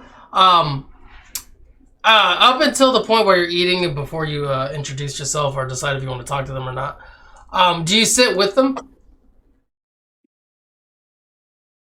Yeah. She'll go over to the empty seat and introduce herself. Okay, before you do that, you will hear them. It's like, look, man, just say you ran off with an elf. It's fine. You don't have to be like, oh, I was AWOL for a whole year and I can't remember what happened, and then make up some weird story about a gnome. You fell in love with an elf. It's okay. Look, a lot of dwarves have the wood fever. It's fine. Just admit it. We're only gonna bust your balls for a little bit. And I was like, it's fine. Like, oh, hey, it's a rookie. What's going on there? How you doing? Doing alright. My name's Kiri. Just transferred in from the postcard. Hi, Kiri. My name's Antonio. This is the one speaking. The one across from me over there is Gloria, and down there is Elf Fucker. Whoops. And the guy will yell, I've never dated an elf! I'm telling you, man! I was fixing to die. The gnome came out of nowhere. Said he could save my life. And it would just cost me a year of my life. And of course, as I'm bleeding out, I take the deal. I know it was a gnome. It wasn't like a little devil or nothing. It was definitely a gnome. I just don't remember what happened. I came back thinking it was the next day outside the gate, and Ola tells me I'm gone for a year. I wasn't with an elf. I've never even done drugs in my life, so I know that's not it. I'm telling you, it was a magical gnome. And then Mary looks at it. It's like, look, I know you said you didn't want to date me because you weren't into me. I thought it's because, I just wasn't your type. But now I know you're just into elves and it's fine. It's not, you don't got to be so ashamed about it. Just admit who you truly are, as they both just start laughing at him. And the man is like, I'm telling you, I've never touched a gross elf. And that's basically how the conversation goes as you're sitting down. It's like, times are changing. There's nothing wrong with an adult dwarf and adult elf having fun together. Oh, there's nothing wrong. But, it's still, it's weird. To be ashamed about. Oh, no, he should be a little ashamed. But not as ashamed as he is to lie about it. I mean, it's not like we hate him. Like, there's nothing wrong with elves. It's just weird. It's also weird that he's denying it so hard. Like, look, I dated an elf in college. We all experiment, but I'll admit it. Just admit it. And he's like, I've never seen an elf. And now he's just going so far the other way. He's just so upset. He's been dealing with these accusations for weeks ever since he came back to work. Alright, keep talking about the magical gnome that saved your life. Honestly, I'd be more embarrassed to admit I almost died to some bandits than dating an elf.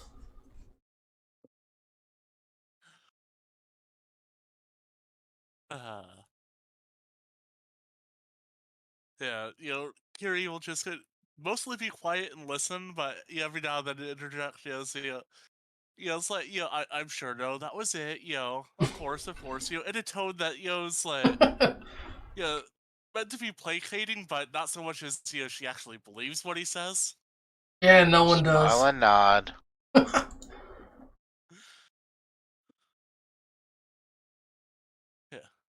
Alright, well, they'll bust his chops for about another 20 minutes. They'll say it's nice to meet you, but we gotta head out. We're on patrol. We got the night shift. You have a good night, lass. It was nice to meet you. Nice to meet you as well. Hopefully your patrol's a quiet one. Oh yeah, maybe we'll get saved by a magical gnome. And the guy's like, I hate you guys so much.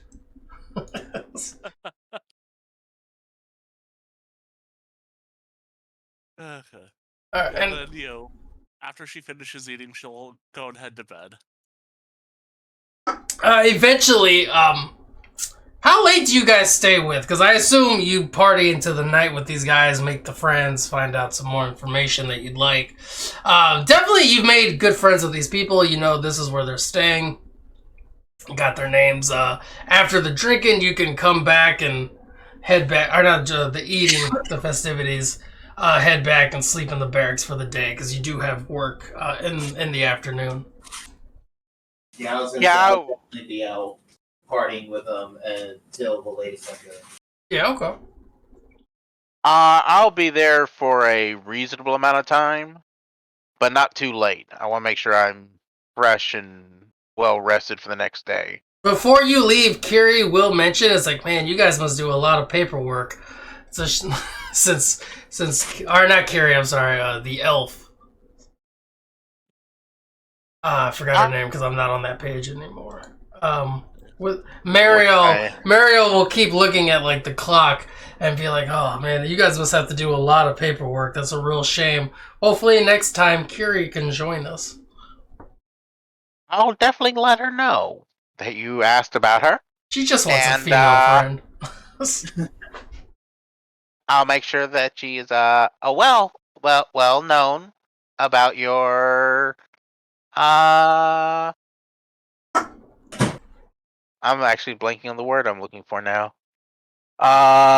Interest, questioning. It's purely platonic. Curiosity. It's purely platonic. She just wants a female friend because she's surrounded by 3 male adventurers. I'll let her know that you are questioning about her, asking about her. Yes. Paperwork someone's got to do it. It doesn't do itself, now does it? No, it does not. And with that, everybody, I will be taking my leave for the evening.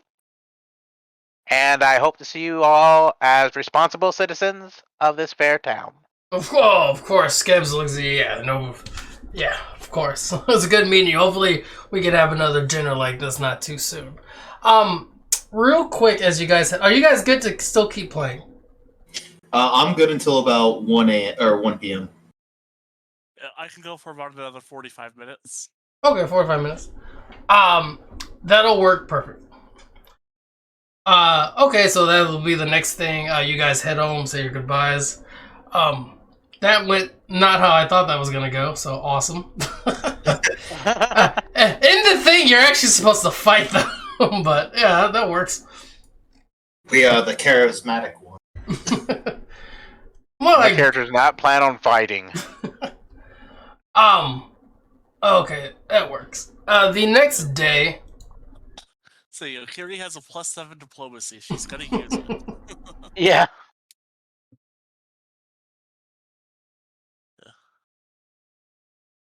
Barry Beckleby, the waitress or the owner of the bar, lets you guys know whenever you show up, you guys will always have a discount there. Woot. Lock-in might be small, but he can drink. That'll be our new drinking hole. So the next morning, you all waking up, meet in front of Sergeant Lavarsis.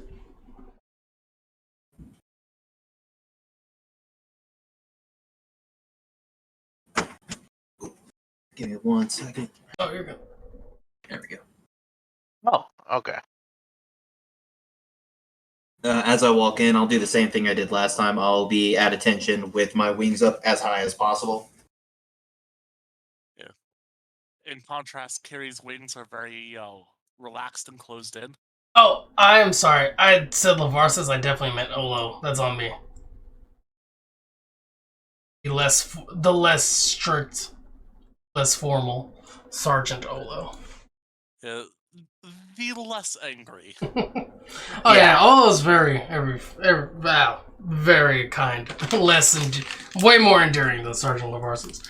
But though the fair has been gathering steam for months, with many exhibitors setting up early, the Radiant Festival's first official day has begun. And the streets outside Edgewatch headquarters teem with people inside the precinct.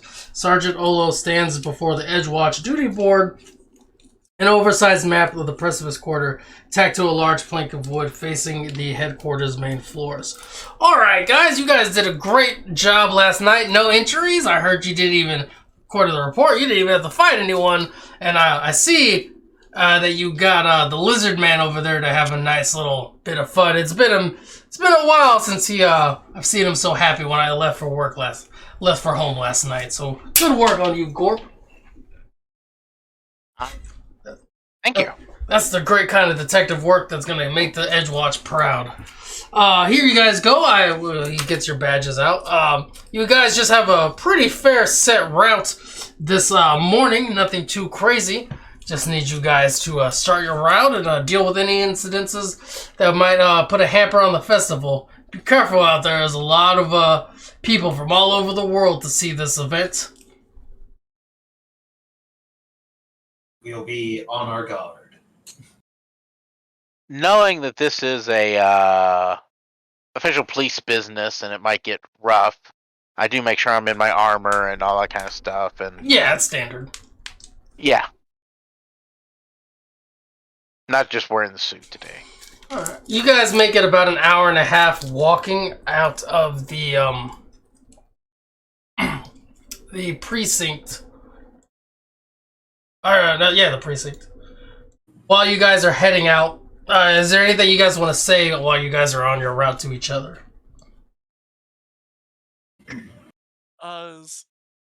Kiri will ask about, Lofla's and, Gorp's, capabilities, like, their skill sets.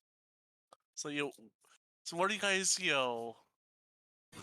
like, what do you guys do? So, like, what are you capable of? If you don't mind my asking. I will motion to Gorp and just be like, you can go first if you like. Well, I'm a civil servant, you see. My abilities are to be able to discuss and de-escalate, I guess you could say, situations that should come up. Appraise the situation, and hopefully be able to better assist and direct in combat if certain things should break out like that. I'm sorry, did music just start playing for you guys? Yeah. Yes. Did it just now start? Yeah. Just Yes. started. And just now stopped. God. Yeah, I just stopped it. That was supposed to be going on in the bar. I just realized it just now started playing. Are you using Internet Explorer? No, I don't know what I did. The music thing is a new feature on here that I'm messing with. Yeah, so sometimes when you tell it to start, it won't actually start until you switch maps. That's alright. I'll have this settled for next time. Sorry about that. No worries. But, I'm sorry, I gotta let my dogs out. 1 second, I'll be right back. Continue. Okay.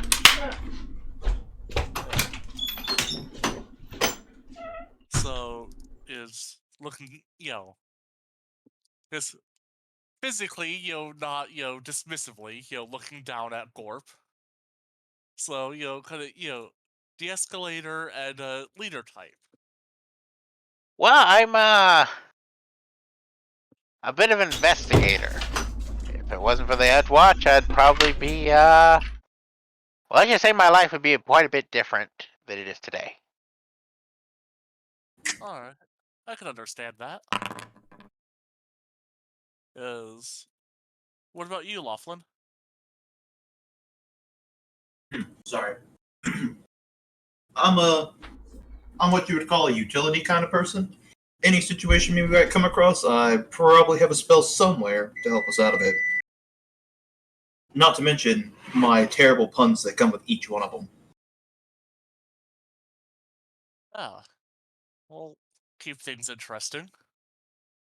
As I can also do a little bit of magic, but, I don't have a great stores of energy for it. And, Rory here is, well, great at fighting. Should the need arise. What breed is he? If you don't mind me asking. From what Mini Pops told me, he's a church grim. Do you know what that is? I've never heard that kind of dog before.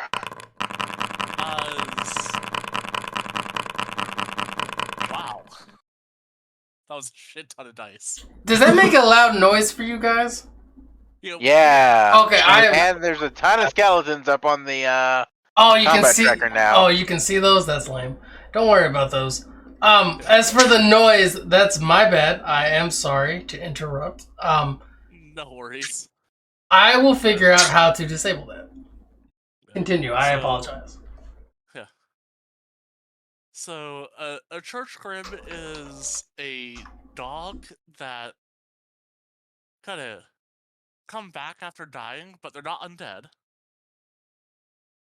And they often protect, churches and graveyards, making sure, people don't break in to steal stuff from the dead, and making sure that the dead stay dead and buried. I see. That's a very unique breed of dog, I'd imagine. Well, any dog could become a church grim. They're Oh, not I born that way. see. They have to die first. And then, with Pharasma's blessing, they come back. I see. That's interesting. A not undead dog. Yeah. I think the technical term is phantom, but I'm not the most well read on that part. I think I've heard of something about those before. So it's phantasmal? Phantasm? Something like that, perhaps? Yeah. I see. Hmm. And Gorb just kind of thinks to himself about what he knows about the occult and whatnot, and just tries to put pieces together in his head.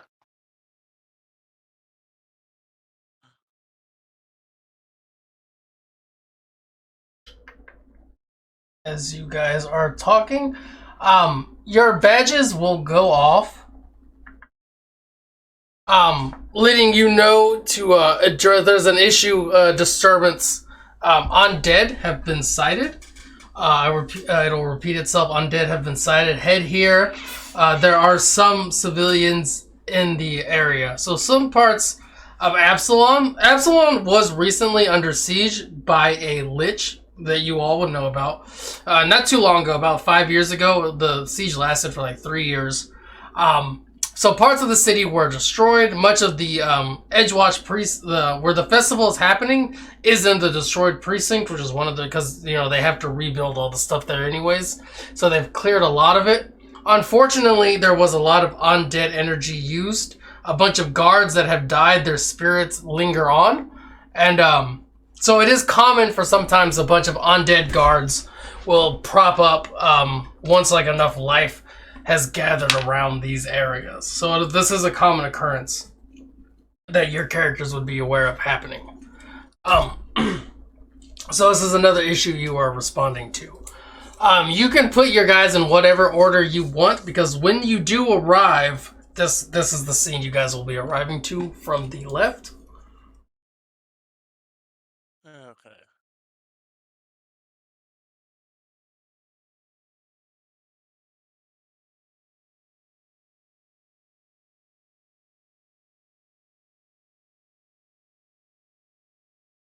You guys can position. I'm gonna move you all up one more.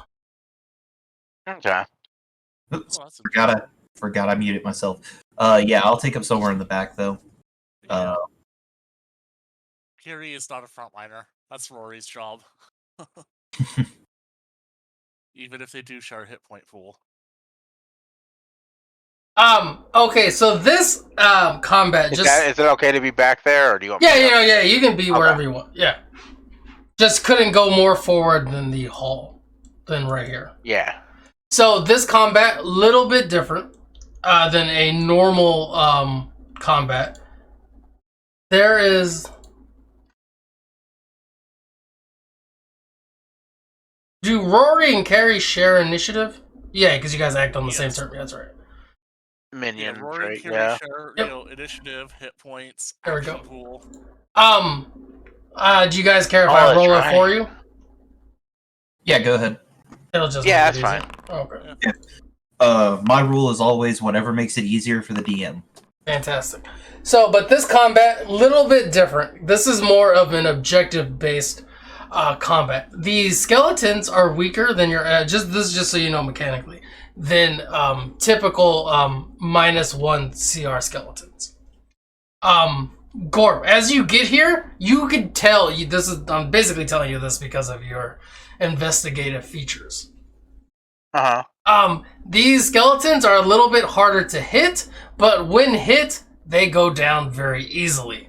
Mechanically, I'll let you know this transfers to, they have a 16 AC, only 4 health. Okay. And you may also, you may know one of their saves. I'll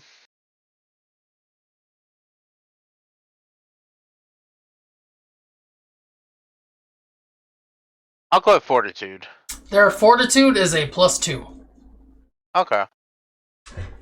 Can I share that information? Yes, you'll be able to. Okay. You can. This is. I'm not, like, you can kind of yell this out once combat starts. You can tell a lot of these undead were attracted to the living, and you can see there are a bunch of commoners, which is this token. This one looks more like a thug, though. This character looks a lot more unsavory and a lot more tougher than your average commoner. And then there is a bunch of homeless guys. Who cares about them? If you mouse over them, should tell you their name. Head over. Homeless, who cares? Mechanically speaking, the commoners can take 2 hits. The thugs can take 3, and the homeless can take 1. But see, if there's thugs, these are probably more of a bodyguard type. They're probably protecting somebody, and they do seem to have nicer clothes, which would give you the appearance or the ability to infer that these guys protect not so much like a crime boss, but more of a noble person. So there's probably a noble person somewhere here that works for the work that these thugs work for. All right. That's what you would kind of glean as you approach the thing. I'll have taken out my crossbow before we get here. Yes, you guys can have a load weapon up. drawn. Yeah, because you guys would have known you were coming into something like this, so you don't have to worry about action like that. Yeah, I would have my staff drawn and ready to go. Yeah, Kiri will have her bullet pouch open. She does not carry a sling, though. The first skeleton is this one. Go.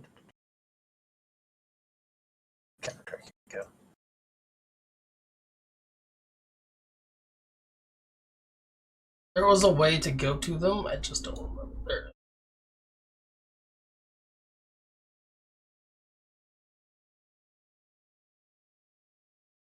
Okay, Gorp, your turn.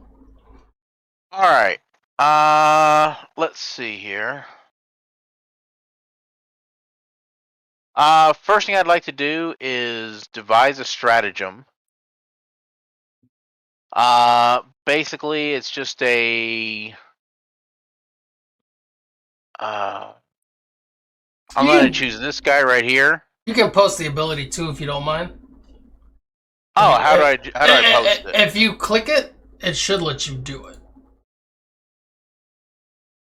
Yeah, it's under strikes. Devise a stratagem.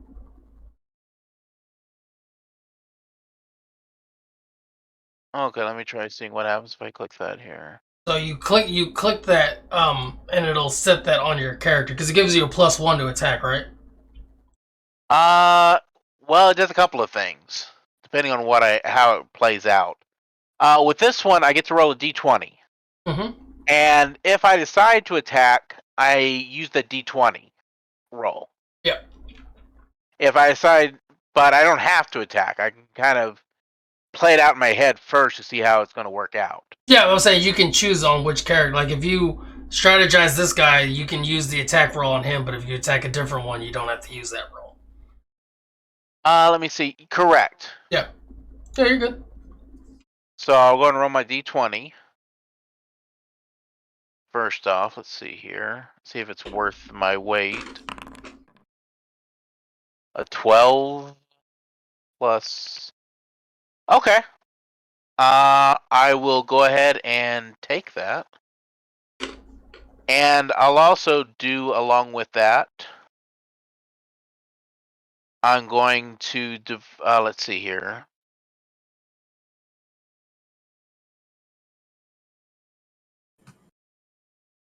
Okay.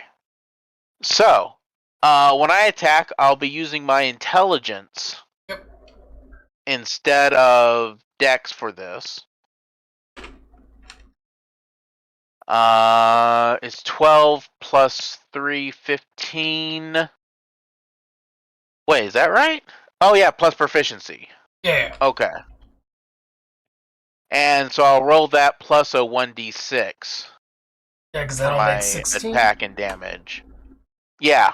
So basically, I will hit him. Yeah, you hit it. You just rolled the damage now. Yeah.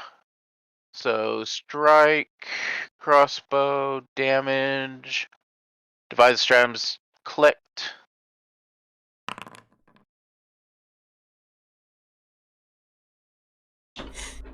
Four points of damage to him. It's dead. And that is one action, Yep. I believe. Not to be pedantic or anything, but yes. Some skeletons have piercing resistance.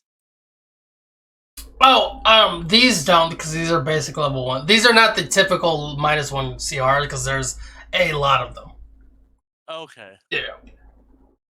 They have none of the resistances. It's just Okay, 16 so AC. Skeletons are shittier than the standard skeletons. Yeah, because I wanted a lot of them for the. It's more of an objective fight. Okay. Because you are effectively, I mean, if you're a good character, you're trying to save more people that die. Mm-hmm. And I see there's one down here in this other room here. Yep. I can see him, correct? Mm-hmm. Okay. I will, let's see, that's first action. I'll reload and spend my third action to fire at him.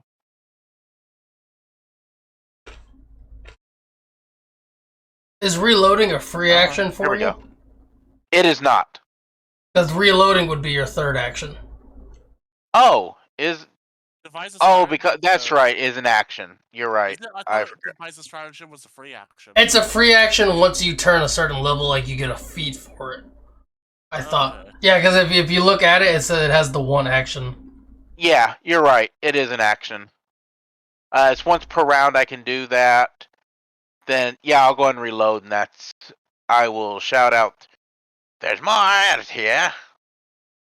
Oh, there's one in there, but I can't really point it out. But I'll just call it out. Oh. And that's it for me. She's dead.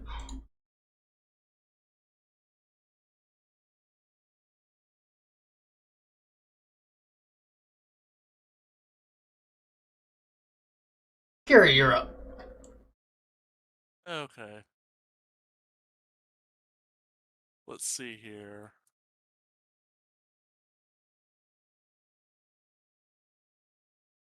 So I'm gonna spend 2 actions to cast the wait, why is that one dead? Oh, that's the wrong one. Give me a second. There's less of you. There was supposed to be 5 of you, so I am taking some of them off. Okay. So yeah, so the one in the room to the south of Kiri, she's going to go ahead and cast telekinetic projectile on it. Firing one of her sling bullets.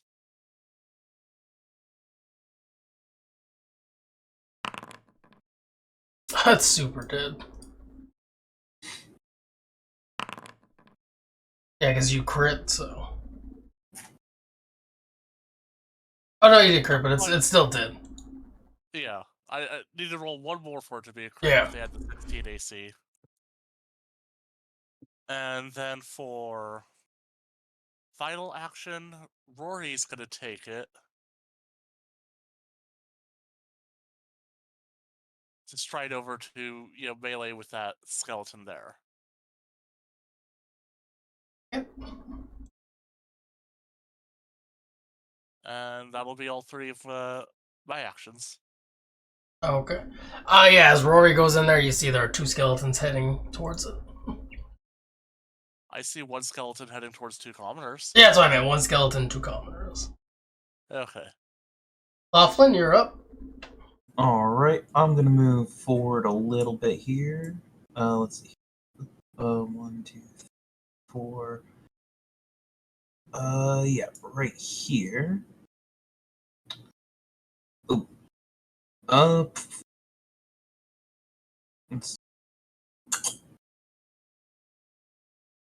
What's my... Oh, yeah, okay, I'm gonna do that. I'm gonna cast Ray of Frost on the skeleton that's way down here. Oh, okay. You do see the skeleton is heading towards the homeless guy. Alright. Yeah, with the way that Lawton thinks, he does not care what their what their designation, and he is going to try to save everybody that he can. Hit cast that.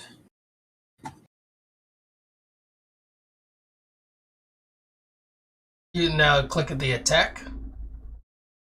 Ah, there it is. Okay. And then hit the attack. It's gonna miss. I believe that is all 3 of my turns. Yep. Alright, because you missed, it's not gonna notice you.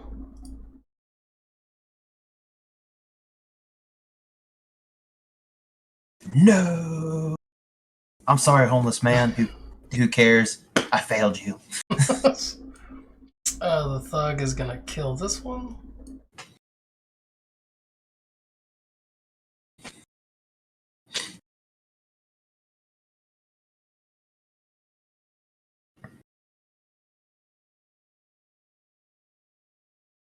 Corp, you're up. Okay. Let's see here. I'm going to move. Get a better view of what's happening here. Oops. Actually, let me move that back there real quick.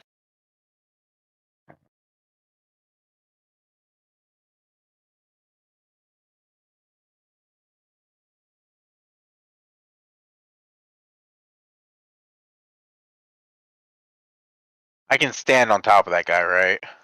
You can On the- stay in the same row as him because you're both small creatures, correct? Well, no, I meant the undead skeleton. Oh yeah, The dead skeleton now. If they're dead, Okay. you can stand. You can stand on an enemy. You can pass through allies, no problem. Oh, also, I forgot to say, when you're moving characters, I'm gonna use. You can go up, and if you press space, that creates like a new point. You can press space again, and then whoop. For those who didn't know. And I will take a shot at this one. Can you ping it? Oh, sorry. Oh, yep, there you go. And I'll go ahead and roll my devise a stratagem. So just a d20 again. Let's see here.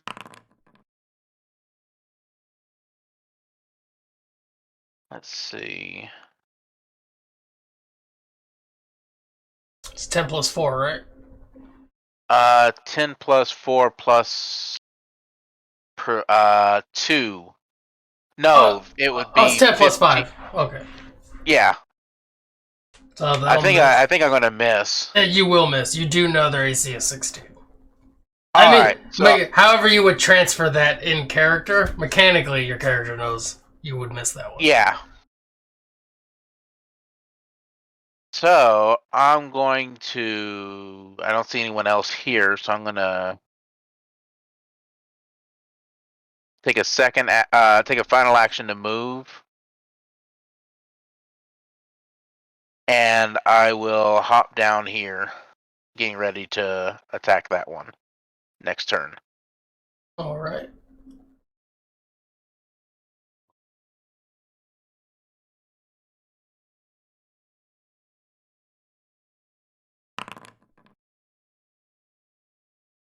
Homeless guy kills one.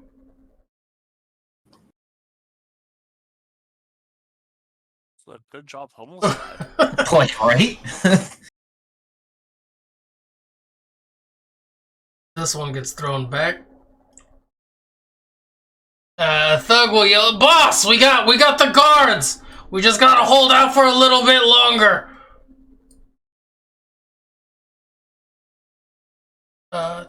She's panicking. It's just more. Oh, yep, she's dead.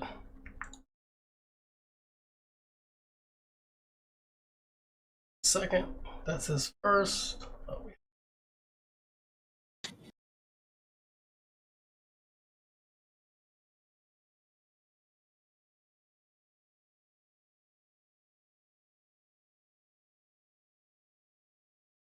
sorry about that.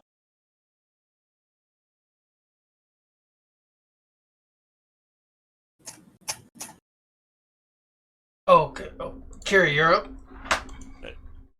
What killed the one that was in the room with Rory? Oh, that's me clicking the wrong one, and there we go. I thought I took that off. I forgot you have to right click it. I'm still not used to this new module I use. Okay. Because all the skeleton guards, I should have put. I should have did skeleton guard 1, 2, 3, but I did not. Okay.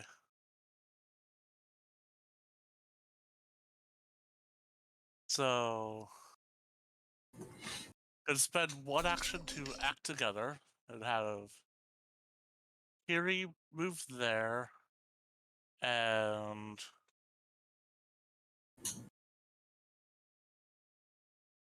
I'll be right back. I gotta go get my delivery real quick. You're good. All right. And have Rory, as part of the act together, move there. Then Rory is going to attack the one in the room he's in. Go with a good old bite. That hits. It kills him. And then for final action...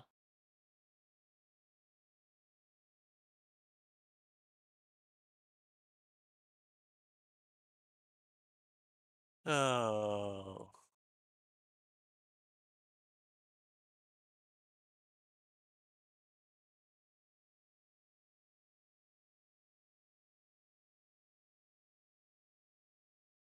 One moment, need to double check the specifics of that spell. You're good.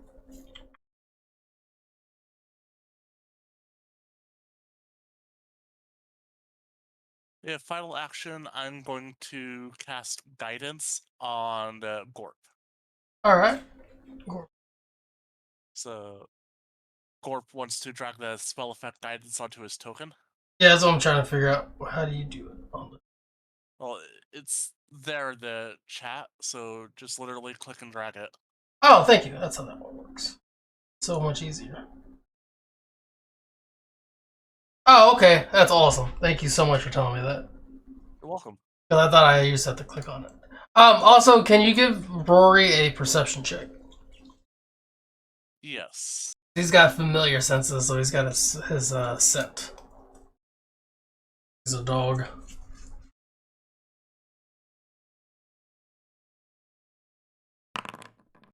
He only got a 6. Oh yeah, he's not smelling it. Alright. Laughlin, you're up. Yeah. All right. I'm gonna take aim at. Give me a second. I'm gonna take aim at this dude right here, and I'm going to cast Electric Arc at him. Okay. And let's see here. That's me doing a save.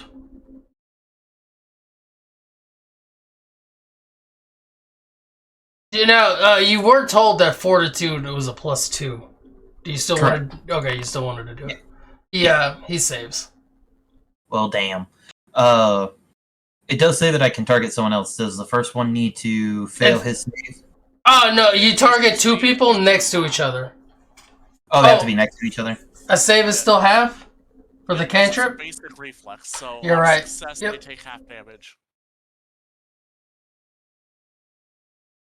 All right. Let me roll that damage real quick. I'm a round up in your favor. Woot. He dies.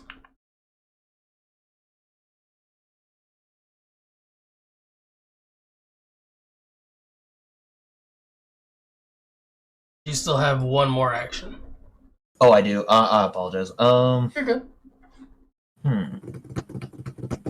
Alright, since they're going down to the side path there, and it looks like they're about to clear out, I'm gonna come over here and help the thug kind of guys. So I will move up to right here. Wrong selection. There we go. Actually, I'll take one more step. There we go. I'm like, the guards here, don't worry, we are here to help. This thug looks relieved. Give me a Oh, you can't see in there though. Give me a perception check. I would say I can kind of see in there. I can see that there's one dude there, but I can't. I can see like half the other pond. The walls are too wide. Gotcha. I will give that perception check though. Bam. Because you can't see him. The 2 thugs are. This thug is happy. This thug is not. The noble looks terrified, but not because of the 2. You can see there's a dead skeleton next to him. You don't think he's scared because of the skeletons. He's got thugs. He's got bodyguards for a reason. Give me an investigation. Is it an investigation? let's Not a skill Oh, what's the one? What's the one I'm looking for here? Give me a. I guess they don't have what I'm looking for here. I guess it would just be perception. Then never mind. Alrighty. Yeah, perception covers like perception, Yeah. insight, and investigation. That's right. I'm still getting used to the 5e transition. No worries. Oh, okay. That's your turn. The noble moves in the corner. He doesn't want to run down.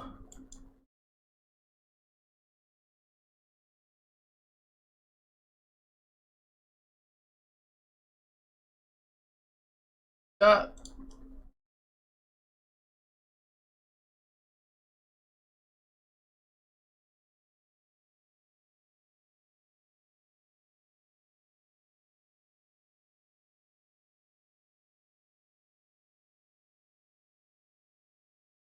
All right, Gorp, you're up. Are you back yet? Yeah, I just Oh. got back a second ago. You have been guidanced. All right. Let's see here. I did make one small edit, real quick. I shouldn't have a crossbow. I should have a short bow. It should be the same thing, isn't it? I I think only the critical is different. It is a. I believe one is finesse, isn't it? I thought they both were. Regardless. Yeah. Oh. Okay. Yeah, that's fine.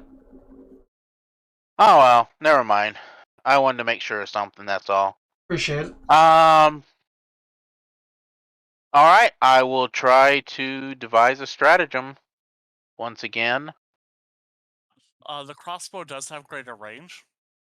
It does more damage than a short bow. Oh, okay. I Oh. didn't know that. Nice. Okay, then I'll go ahead and keep the crossbow. Yeah, the crossbow's a D8 piercing with a 120-foot range, but you have to take one action to reload it every time. Mm-hmm. Short bow has a reload of 0, so you don't have to. It's a free action to reload a short bow, but it only does a D6 piercing in a 60-foot range. Okay. Let me correct that real quick. But with the devised stratagem, I will take my attack against it. How about this one, right? So, that one right there, yes. And for damage, actually, I just got rid of the crossbow. Let me fix that again. I'm sorry. Oh, you're good. It's a part of the learning curve till we all get settled in. Someone said they had 45 minutes. Where are we at now in your time? I don't want you to be late for whatever you got going on. I have about 10 minutes. Okay, so we're just gonna finish up Gorp's turn. If that's good with everyone. Yeah, that's fine. Okay, cool. Yeah.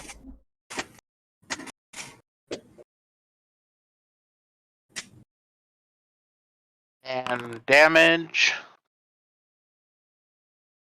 11. Only dead. And you'll hear a sobbing coming from in the room. Like, oh, thank God. I say God a lot because that's my vernacular and should be insert some Pathfinder deity. Not a problem.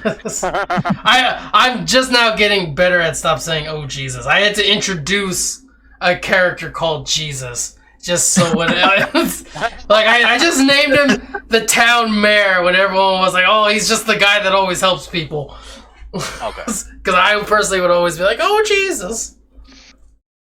Yeah, I'm just gonna go ahead and start running that way with my third action, and I'm done. Oh, okay. Alright, and I can just save this encounter here. Alright, cool. We can stop here. What's y'all's preferred end time? I think I did forget to ask that. So, it's about. Because going on from my time zone, it'd be 9 a.m. Mm-hmm. So, for whatever that is in EST. Yeah, because I'm EST too. Well, I'm EST, but yeah. So, let's see here.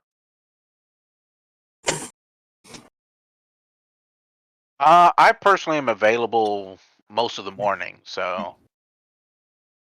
Back where you belong. times. There we go. So yeah, so Whenever it's good for everyone else. 9 a.m. for me would be 12 p.m. for anyone over in the EST. Oh, okay.